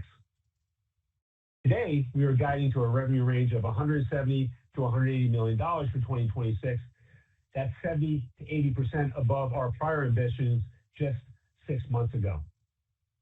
And we believe that the outlook is conservative given the demand environment and the platform we have built. Looking further out, in 2030, we previously believed we could generate more than $300 million in revenue. With our operating plan now in motion and our balance sheet significantly strengthened, we believe a much larger outcome is possible. Based on what we see today, we believe achieving $1.5 billion or more in revenue within 5 years is an achievable goal. As we scale, profitability follows. The model we've outlined supports strong margins, meaningful operating leverage, and a transition to a highly profitable global business. When you combine that growth profile with durable platforms, global scale, and leadership in large and expanding markets, we believe a $15 billion or greater market capitalization is well within our reach. Of course, none of this is guaranteed. We have a lot of work ahead, and ultimately, it comes down to execution. The market is there for us. The responsibility is on our management team to deliver. To that point, I want to be very clear. Our management team is all in. We are fully committed to capitalizing on the exceptional opportunities we've created, executing with discipline, and building the important, durable, and valuable company we believe Ondas can become. With that, thank you for your time and your support. We will now turn to questions. Operator? Ladies and gentlemen, we'll now begin the question and answer session. To ask a question, you may press star and then 1 on your touchtone phones. If you are using a speakerphone, we do ask that you please pick up your handset prior to pressing the keys. To withdraw your questions, you may press star and 2. Again, that is star and then 1 to join the question queue. We'll pause momentarily to assemble the roster.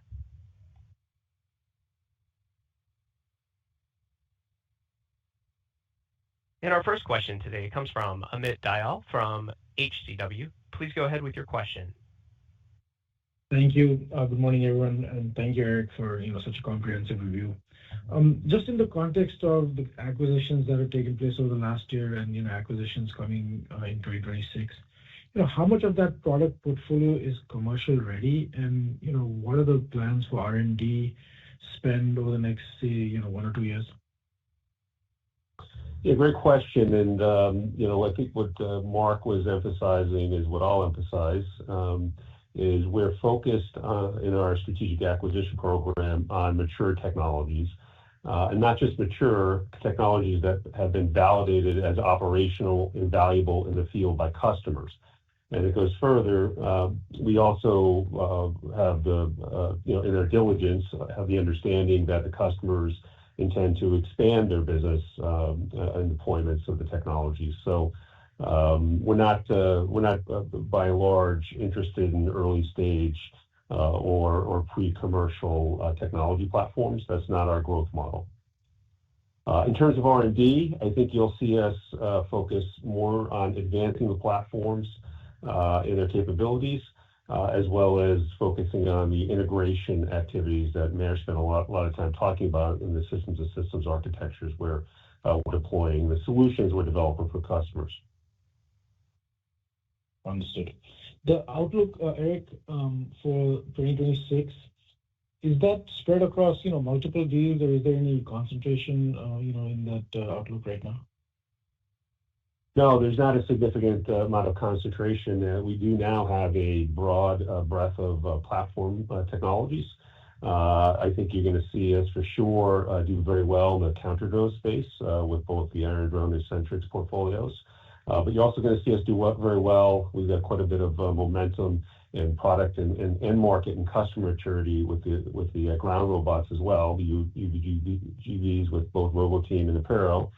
And 4M is going to have a very good year as the demining operations start to grow. And we think that's going to be just specific to that. We think that's a long-term opportunity that could be quite substantial. So I see it as a diverse pipeline that we're executing against. I see growth across the entire platform.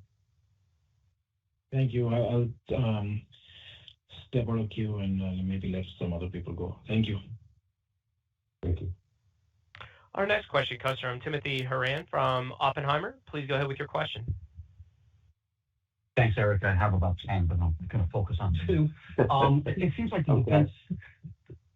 It seems like the defense industry is absolutely getting turned on its head, and I guess we can say the same for physical security and monitoring and on and on.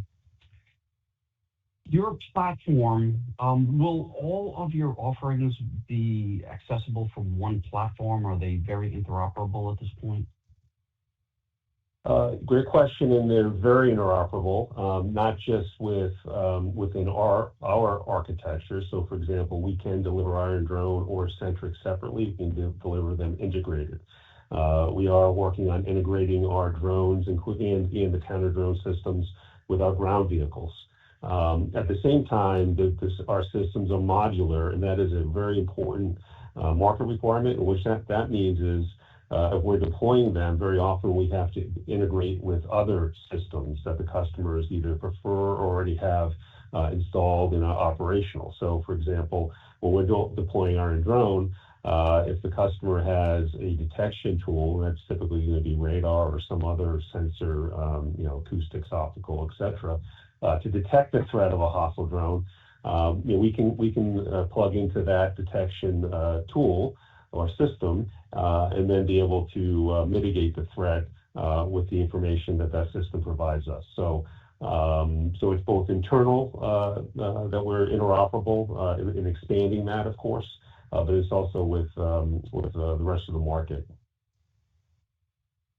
And in that point, how interoperable would it be for like a defense company or agency or army? How hard would it be for them to integrate this with their command and control systems or existing intelligence systems? Let's see, Mayor, can you add a little bit more color to that? Sure. Again, so we have a data platform and unified command and control. We can integrate with the command and control of the client through API, SDK, and of course, we can integrate whatever is out there in the market, from the detection through the effectors, soft kill, hard kill, but also drones, UAV, and UGV. We have our own brain and the unified C2, but we can integrate it whatever the client needs from us. Eric, it's pretty crazy what's going on right now, obviously, but is there any technology platform or business model or company that you're trying to emulate or look for guidance that's happened historically? Yeah, there are. I mean, I do learn from others and other even technology adoption cycles as to how these develop and strategies you can deploy both operationally and financially. Maybe I'll say this first, Tim. Most of the drone companies or robotics companies in the market today are sort of on that path of maturity that you've seen us on up until recently. That means they're engineering-led, smaller, subscale, but they are poised to see adoption. The problem is they don't have the operating platform and they don't have the balance sheet. That's an issue for them. That's an issue for customers, and it's not a small issue. Now we see, of course, you know a lot about our model. We see others trying to adopt similar operating and financial models. The marketplace has begun to refer to these companies as neoprimes, so I don't want to maybe highlight any one of them. But there's a handful, and there's a bit of a race here, I think, to do this, because as I said earlier, this is a generational opportunity to organize the market. So, I think at the end of the day, we're going to see this happen at an accelerated pace over the next several years. And we're going to be on the path to that small number of players.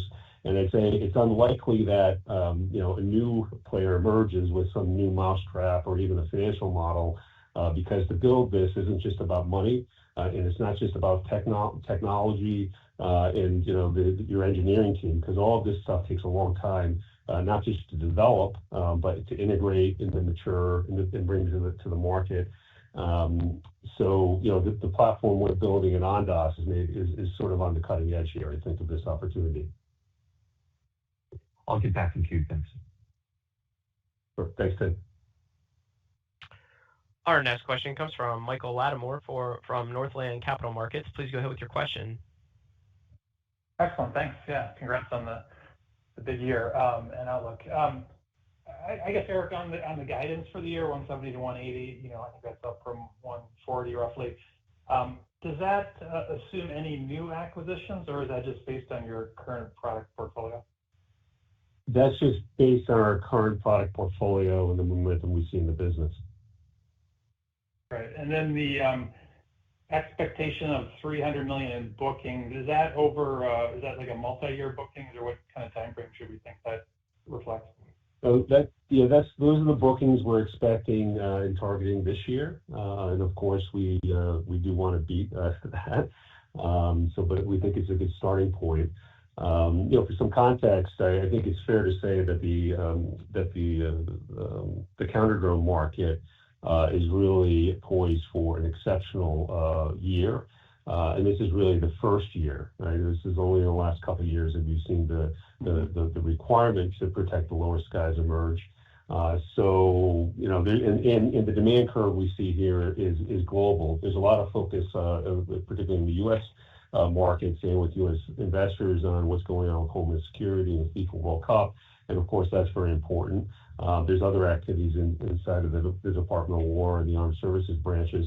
But I also would add that the urgency in Europe amongst NATO countries is just as acute, and if not more, because they're sitting on the doorstep, of course, of the Ukrainian and Russian conflict. So I think it's there. I also think that the work we're doing with the Robo team, for example, they've done that foundational work. They've been working with customers, for a while now to advance and broaden their capabilities. And they're touched on how that market now is seeing some urgency in and around urban conflicts and preparation for those sorts of conflicts. So, I'd highlight that Robotics, you're going to hear a lot more about that platform, which is in and of itself an exceptional, integrated solution. So, with portability. So we see that bookings is going to be broad and it's visible. And, this is really just, in terms of our markets, the adoption curve, they're really just starting off a small base. So the growth rates are going to be very high. Yeah. And you expect to recognize those bookings over what time frame? This year. That's a 2026 bookings target. So we'll be building backlog through the year as well. Got it. Okay. And then the swarming technology, is that your own or is that third party? It sounds like that's important, increasingly important. Yeah, it is important. And Mary, do you want to shed some light on that? Sure. We are working on that in the last 2 years to make sure that we have the reliability system. We already deployed around the world with this system, and now we're working on the swarm capabilities. Everything is our own, the software, the brain. Of course, we use subcontractors for different features, but most of it is our own product. And of course, for now, we operated as a combat proven with some of these capabilities around the world. All right, excellent. Thanks a lot. Best of luck this year. Great. Thanks, Mike. Our next question comes from Jonathan Segman from Stifel. Please go ahead with your question. Thank you, Eric and team, for the great incremental color on the technologies. So part of the company's ecosystem is a third-party contract manufacturing capacity, and you've disclosed line of sight of $170 to $180 million of revenue this year. You mentioned the pending addition of Europe. Are there other gaps that need to be filled? And how would you suggest we think about the company's current revenue capacity as we think about $1.5 billion of revenue in 2030? Thank you. Good question. So, in terms of our current capacity, we can meet our revenue outlook for sure. So we feel very comfortable with that. And John, I'm sorry, what was the front end of that? You wanted some context around the global capabilities and the flexibility, or? Just how much more partnerships and expansion of that third-party contract manufacturing do you need? Great question. I think with this lineup, we're going to be, that you see on one of the slides we showed, I think we're going to be in good shape. At the same time, what we're seeing is a lot more interest from the ecosystem of folks who want to support us. So I do believe that we're going to, you should expect us to add additional manufacturing partners. We'll come back to that point in just a moment. I want to highlight Heidelberg. We did make the announcement in December that Heidelberg was going to be an important partner for us in Europe. And they're very capable on the manufacturing side, as well as supporting customers in the field and helping support even the sales and marketing efforts in Europe. So we're excited about that. And you should expect to hear a lot more about that. We're working hard with them to put some more structure around that announcement. At the same time, one of the fascinating things here is, and you've heard us talk about it, is the industrial base, both here in the United States as well as in Europe, is an issue from the national security standpoint. It is something that the authorities are clearly trying to stimulate and fix from a policy standpoint.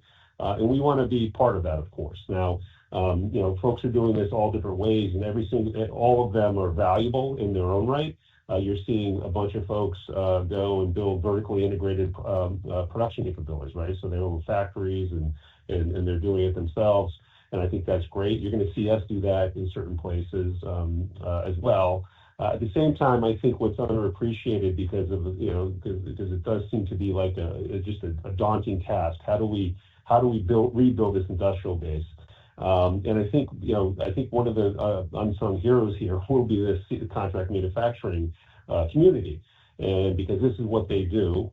One of the challenges, however, is the big CMs of the world, and we have some of the logos on one of the slides. Kitron's another good example. They can't support a cottage industry, right? So if you're the CEO of the board of a major global contract manufacturer, and you go talk to the Department of War and say, "Hey, we need you to build drones," they say, "We'd love to do that," right? The board and CEO will say that, and then they'll say, "Okay, well, tell the business development folks, okay, we're good. We'll go build the drones, and we'll tell the drone companies, and it'll be all set." And the BD folks say, "Okay, well, there's 300 drone companies. They all want us to build 100 drones every 6 months. Which ones do we work with?" And that's the problem. And what I'm seeing here, as we literally in just the last 6 months, is that the ecosystem around supply chain and production is watching what we're doing and saying, "Wow, this is very interesting," because Ondas is building a portfolio of capabilities, and of course they're in the air and the ground. We're going to continue to broaden those platforms. We're presenting ourselves as a company that they can scale with, and I think that's really important. So I think the velocity of all this over the next 2 or 3 years is actually going to work to accelerate that maturation or the rebuilding of our industrial base. And that's the thesis, but I can tell you just anecdotally early on here, that does seem to be the case. So we're really excited to see that. Thank you. Sure. Thanks, John. Our next question comes from Maxwell Michaelis from Lake Street Capital Markets. Please go ahead with your question. Hey, guys. Thanks for taking my questions. A lot of information to digest here, but I kind of wanted to go back to Project Hives and sort of the timeline around that. I see that there's kind of a larger long-term potential with allied nations, maybe starting out. I know you're in the development phase right now, I believe, and then scaling up further down the road. I mean, once you're kind of done with this first initial program, do you need to go through this whole development, integration, deployment phase, or does it become more plug and play with other allied nations, I guess? Okay, so a couple things. This program is expected to be 1 to 2 years, so we're going to do our best to accelerate that because it is of critical importance to the customer as well as to Ondas, of course. And then I would say that as we're thinking about taking this globally, you may see in different countries, well, first, I think the demand there is the requirement here for autonomous loitering and munitions infrastructure, which we call the Hives.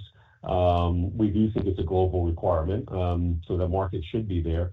And as we go into other markets, you may see some modifications required to meet local requirements. But I'll get back to what the point we made earlier in a similar question, but different, is that these systems are modular. They are designed to be interoperable, and we would be able to integrate this system that we're developing with other technology providers in other markets. I'll ask Meir again. Meir, would you add anything to that? No, I totally agree with you, Eric. Everything will be in the future plug and play for future clients, of course, and then it will be ready during the year. Yep. Perfect. And then just my follow-up question, we look at that 2030, I know it's a ways away, and it includes quite a few acquisitions. I assume that $1.5 billion in revenue. But is there a organic revenue growth rate assumption there from management? And I don't think you shared one in the presentation, but is there something you can help us understand kind of what you're thinking from an organic growth standpoint for 2030 or through 2030? Yeah, I will. And as I do that, I think one thing I'll highlight is that we have won that program, but we haven't gotten the first order yet, and it's we are expecting it soon. So the reason I'm saying that is it's not in our backlog. So to that point, in terms of organic growth rates over the next 1 or 2 years, they're going to be just incredibly high. And the growth rates themselves will look off a small base. It's just going to be massive. Yeah. Now, if I took a 3 to 5 year view, I mean, I think the underlying growth rates here, and from specifically what we're doing around unmanned and autonomous systems, is going to be easily 50 to 75%, and in some markets and products would be higher. We're basically just seeing the turn of an industry that I say collectively, not just Ondas, but many of our peers have been building foundational technology for a decade or more. So it's going to be a very strong growth environment. Awesome. Thanks, guys. Thanks for taking my questions. Sure. Yeah. Thanks, Max. Our next question comes from Matthew Galinko from Maxim Group. Please go ahead with your question. Hey, guys. Thanks for taking the time, and appreciate all the time you put into this. First, just on the 2026 revenue guidance, I'm wondering if there's any linearity we should think about and how that lands through the year, just given how we should be thinking now about 4Q and kind of that bump in 25. And I guess secondly on that revenue, is there any networks assumed in the 2026 revenue guide? Any networks? Yeah. So firstly, there is a little bit of Ondas Networks in there. I put it kind of in $5 million. Into the Ondas Network side of things, because again, this presentation was designed around what we're doing in the OAS businesses. They are making progress, and there is opportunities for significantly more orders and network build-out visibility this year for sure. But as we have been, we're going to be waiting to make that assumption before we put it into our outlook in any meaningful way. So it is, there could be an inflection point there. In terms of, we're not going to get right now into the quarterly cadence here. We'll give you some. I think we'll be able to give you a better feel for that when we report the fourth quarter in March. Thanks, Eric. And maybe just kind of an oddball question for you, but obviously we're seeing some rumblings on the consumer side that the large AI adoption and investment cycles are kind of siphoning up some components. And I'm wondering how that impacts, or if it impacts your plans to scale up production and meet, kind of those revenue targets. Is there any risk of component sourcing, just given some of the major macro stories? So I can't say no. But I think the visibility we have at the moment, we feel good about. The other thing I'll say is outside of the WASP, what we're building, deploying is not, the mass affordable systems, right? We're building and deploying systems, and they're autonomous systems with higher price points. So it's not a volume game. I think some of those pressures will be felt more on the volume side. And at the same time, if you think about that specific to what the Department of War is doing for dominance, I think it's fascinating and actually extremely healthy for the market. What they're trying to do is not necessarily just find the best performing drone, because I think relative to requirements, there's probably going to be a bunch of folks who can do that. What they're really trying to do is identify those who can produce at scale. And scale, quality, volumes, et cetera, right? All these critical things you need to do. This cottage industry is not acceptable because it's the opposite of resilience. So through this work, we're going to find pretty quickly the companies that have the best capability and the strongest financial position in many ways is going to be a key determinant of that. And what that's going to do is also, you're going to see some of that supply chain for sure, but it's going to be self-reinforcing. because this cottage industry, as it matures, the supply chain is going to be able to respond much more efficiently to the growth of these markets. And I think we're going to try to do everything we can do to be a contributor to that maturation. Great. Thank you. Sure. Our next question comes from Mike Legg from Ladenburg Thalmann. Please go ahead with your question. Thanks. Good morning. On the acquisition pipeline, could you talk a little bit about the competition for those acquisitions and then also how you're valuing those acquisitions? Sure. So, firstly, I'll come back to what I said earlier, and it's a really important point vis-a-vis the competition. Is the vast bulk of this sector, the unmanned and autonomous sector, is fragmented, right? It's small companies, and the vast majority of them, outside of a handful of well-funded competitors, are extremely capital constrained. And, that's the market that we're, seeing opportunity in. In that market, you're going to be careful because, poorly funded companies, oftentimes have challenges at maturing their technology, capturing customers. But there's so many of them, and we do have that expertise that simply just a financial buyer wouldn't have. I would submit to identify the technology platforms, the teams, and the customer opportunities in our diligence. So I think where we're fishing, there's extreme capital constraints. And then, I'll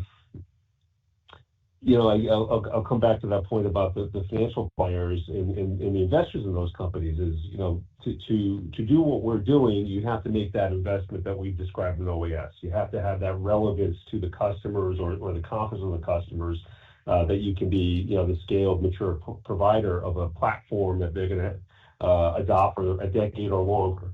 Right? You have to go and convince the supply chain that you should be at the top of the line because you're going to be the partner they want to bet on over the next coming 3, 5, and 10 years. And I think what we're seeing is that there's not a lot of folks who can create that confidence.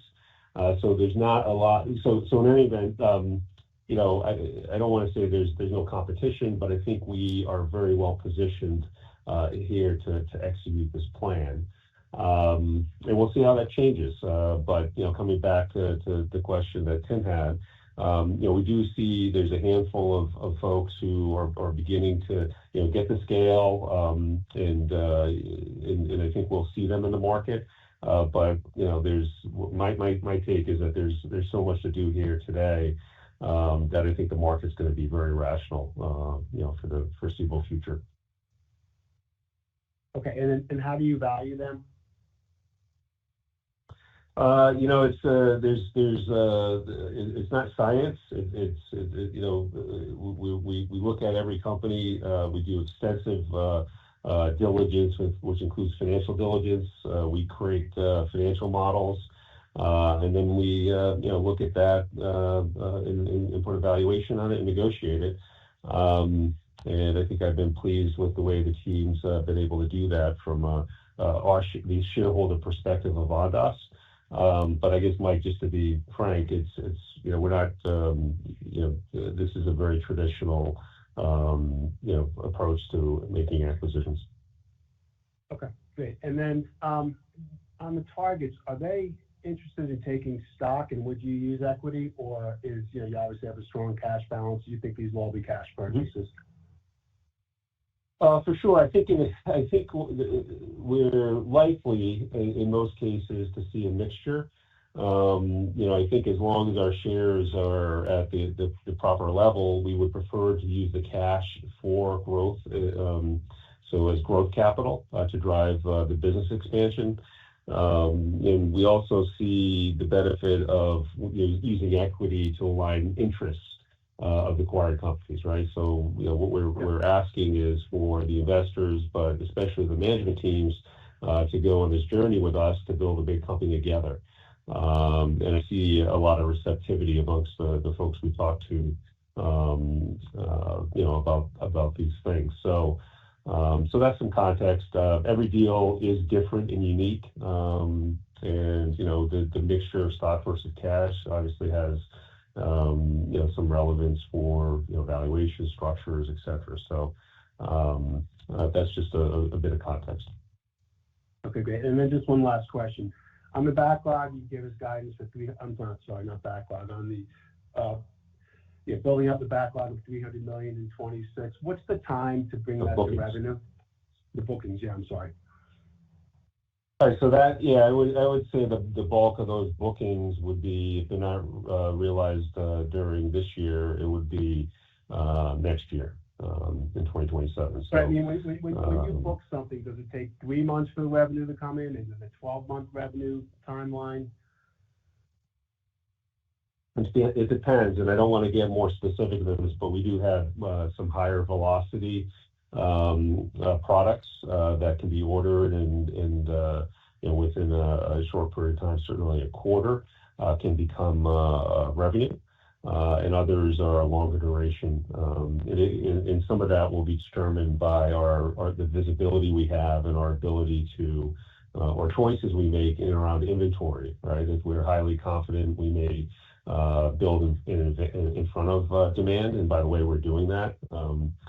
So that's some context. Some of the smaller drones we can build them faster than, say, the docking stations. So it kind of depends. Okay, great. And then just one last. On the $15 billion valuation goal, is that based upon the 2030 metrics you gave out? Yeah, I think it's our goal that I think is achievable, and I'd say it's I don't want to put a time frame on that, but I do think if you look at our 5-year plan, you see if we're able to create confidence around that, I think we can achieve that and more. Okay, great. Thank you. Great presentation today. Awesome. Thanks, Mike. Our next question comes from Austin Bollick from Needham. Please go ahead with your question. Hey guys, thanks for taking my question and congrats on the solid Q4 execution. And just kind of wanted to start there. Can you guys point to anything specific that drove that strong upside? I can't point to anything specific other than the strong demand and us being in a position now to capture it and provide for it, right? To be able to build and deliver systems. I think I did mention as part of the prepared remarks that we did see strength across the platform. I do think the counter drone markets with Centrix and Iron Drone will continue to be particularly strong and be the biggest part of the mix, and we showed you a pie chart on that. But the ground vehicles and the land intelligence are also very strong. So that's the context. I mean, if I looked at in the year going into 26, we do think that's sort of a similar dynamic. And on both bookings and revenues, if there's going to be that significant upside, which is possible, I would point to the counter drone market to be a particularly opportunistic thing, or where that opportunity could come. Okay, perfect. And you may have just answered my next question, but so just like thinking about back your Q3 earnings call, you gave a $110 million target, then with Robo Team added $30 million, so $140. But it definitely seems like there's a clear acceleration in some of your business segments. So like what's driving this kind of incremental 30 to 40 million new in probably just even like the last couple months? So, I do think we're still being conservative, right? Because the demand, the tailwinds are strong. But I think we were conservative then. So that's for one thing. Then secondly, I come back to the same answer, where we're seeing the upside. Okay, perfect. And then a quick one, that 50% gross margin target, is that for 26? Yes. Okay. Well, guys, keep up the great work. Thanks for taking my question. Awesome. Thanks, Austin.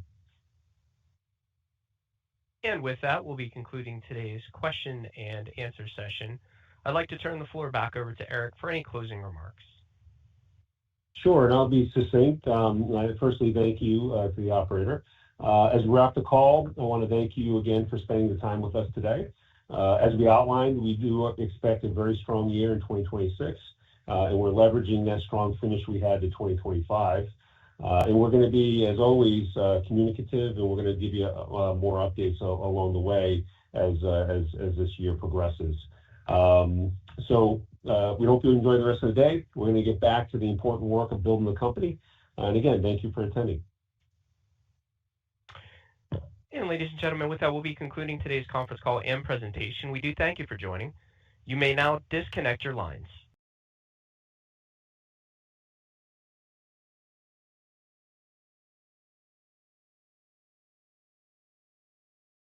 All right, guys. Just a couple of wrap-up thoughts, and I wanted to listen to this to get management's view on the next 3, 5, 10 years. I see some comments in the chat. People were saying, "Where's the acquisition announcement?" I am not following this stock on social media, so I don't know what people are telling you out there. I did not get turned on to ONDS because of someone pushing a potential acquisition announcement. They're acquiring a lot of companies. Or maybe someone was pushing the idea that they were going to be acquired. I don't know. You tell me in the chat. Someone said, so sad. What are you sad about? Fill me in. Catch me up. What are you guys seeing out there? I'm just doing some foundational work here because I think there is massive growth potential in this segment for the company that is correctly positioned. And this one kind of bubbled up to the surface for me for one to really dig into and see if I want to get on board for the next 5 years and at what price level do I want to get on board. There's going to be volatility in the price. But I mean, gosh, this thing's run from 54 cents in the last year to $15. What a trade for any of you that were early believers in Ondas. But looking at what they are telling us about their internal expectations, if they can execute to the plan, is there is massive revenue growth ahead at this company. They're going to be churning a lot of that revenue back into developing the company. So I think, early on we kind of temper our earnings expectations, but then you hit that point where you get operational leverage as the company blossoms. You go from a walk to a run to a sprint, as they had in their presentation, and all of a sudden you get huge margins and profits. So this will be a ticker of patience. I think it could be a ticker that might see some, not to the extent of Palantir, but you know how Palantir was a sleeper for a long time, and then people woke up and they're like, oh shit, and Palantir took off. I'm not saying that ONDS is going to go into the hundreds of dollars, don't get me wrong, but I think that there is a right entry point on price where you could get in while this is still a sleeper. And I don't even know what my right entry point is yet. I've been looking at the chart. I've been listening to the company. I'm going to come up with what I think. I mean, it's outperforming on every time frame I look at it. So we want to play winners, but we want to play them on pullbacks if we're trying to accumulate for a 5-year position. And a pullback, could just be, hey, it's a bad week in the market and everything gets hammered and it's nothing to do with this company, and you get a multi-day walk down in price. If nothing changed with the company, that's what I'm looking for.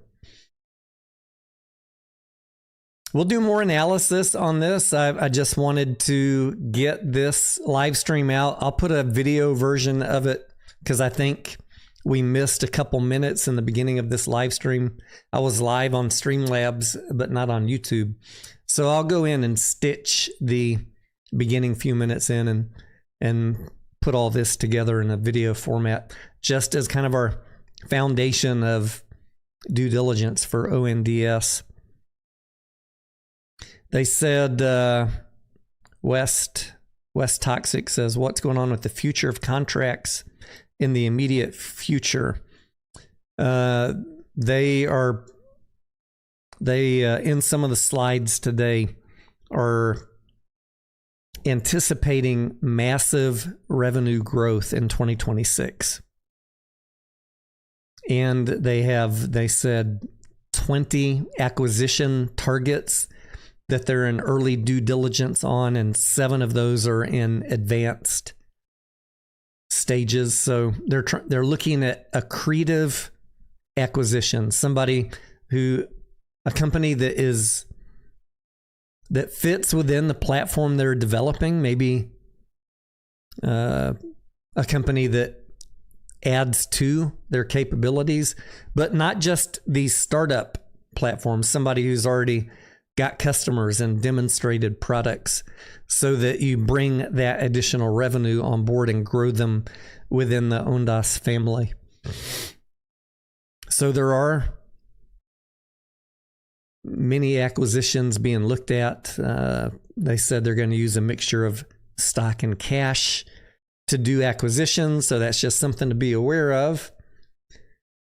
And it's just a matter, this is still a pre-profit company, but I'm looking at it because of the massive potential revenue growth. And then you hope that the earnings grow into it. And I'll be fair and honest and critical if I need to be, if they're not delivering on something. But I'm really curious, because there were a lot of analysts with Q&A at the end there, and only one of them has updated his price target recently, and that gentleman set his price target at $17. I'm going to be interested in the next 5 to 10 days, based on what we heard today, if those other, how many, half dozen analysts? There are 5 analysts covering the stock. I'm curious if the other 4 analysts are going to update their price targets. And some of them, I heard them on the call today. That'll kind of give us some guide rails as we do our own analysis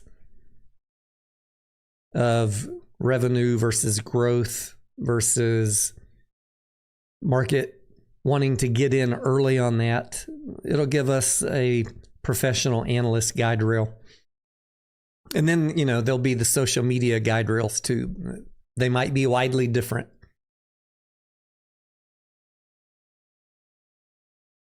Anya says, I wish I had your patience.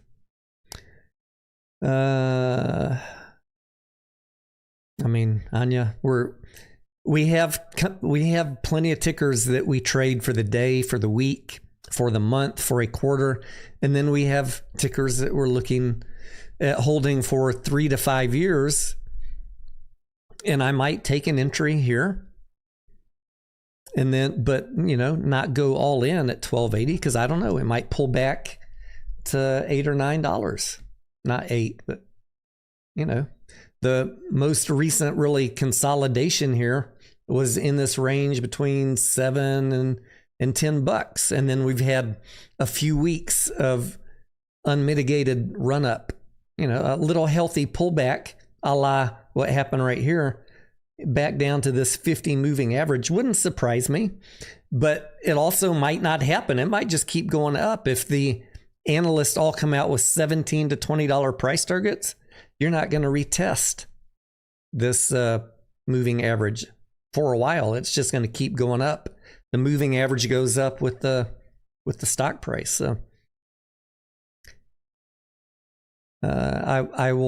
my kind of thought on this ticker is be patient, maybe establish a position, try and figure out where it could pull back to so that I have dry powder ready.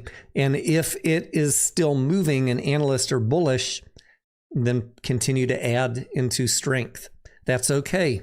It's okay to add into strength if everybody's forecast, and I don't mean social media, if the Wall Street forecast is bullish, then add into that.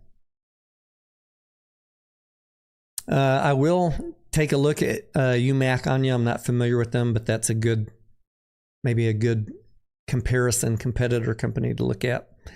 All right, it is 11:30. I did not have breakfast today, and I think it's time for lunch now. So I'm going to take a break here. I'll put this together into a video format, so it'll be in the video and live section, and there'll be some ongoing coverage from me, not daily, but ongoing coverage as news comes out on ONDS. If there's a technical setup that I really like or that I'm really worried about, I'll do a TA video, and then we'll probably start doing quarterly earnings coverage and any press that is worth mentioning. In general, I really liked what I heard today. I liked what I heard, and it's going to come down to execution. And do you believe that do you believe that the world is going to continue being in conflict? And do you think that bots over bodies is going to be the way that the military is going to be going? Militaries around the world. I think, yes, conflict is not going away. And yes, countries are going to be interested in this drone technology. So, all right, guys, I'm going to take off. We will see you on the next one. Thank you for tuning in.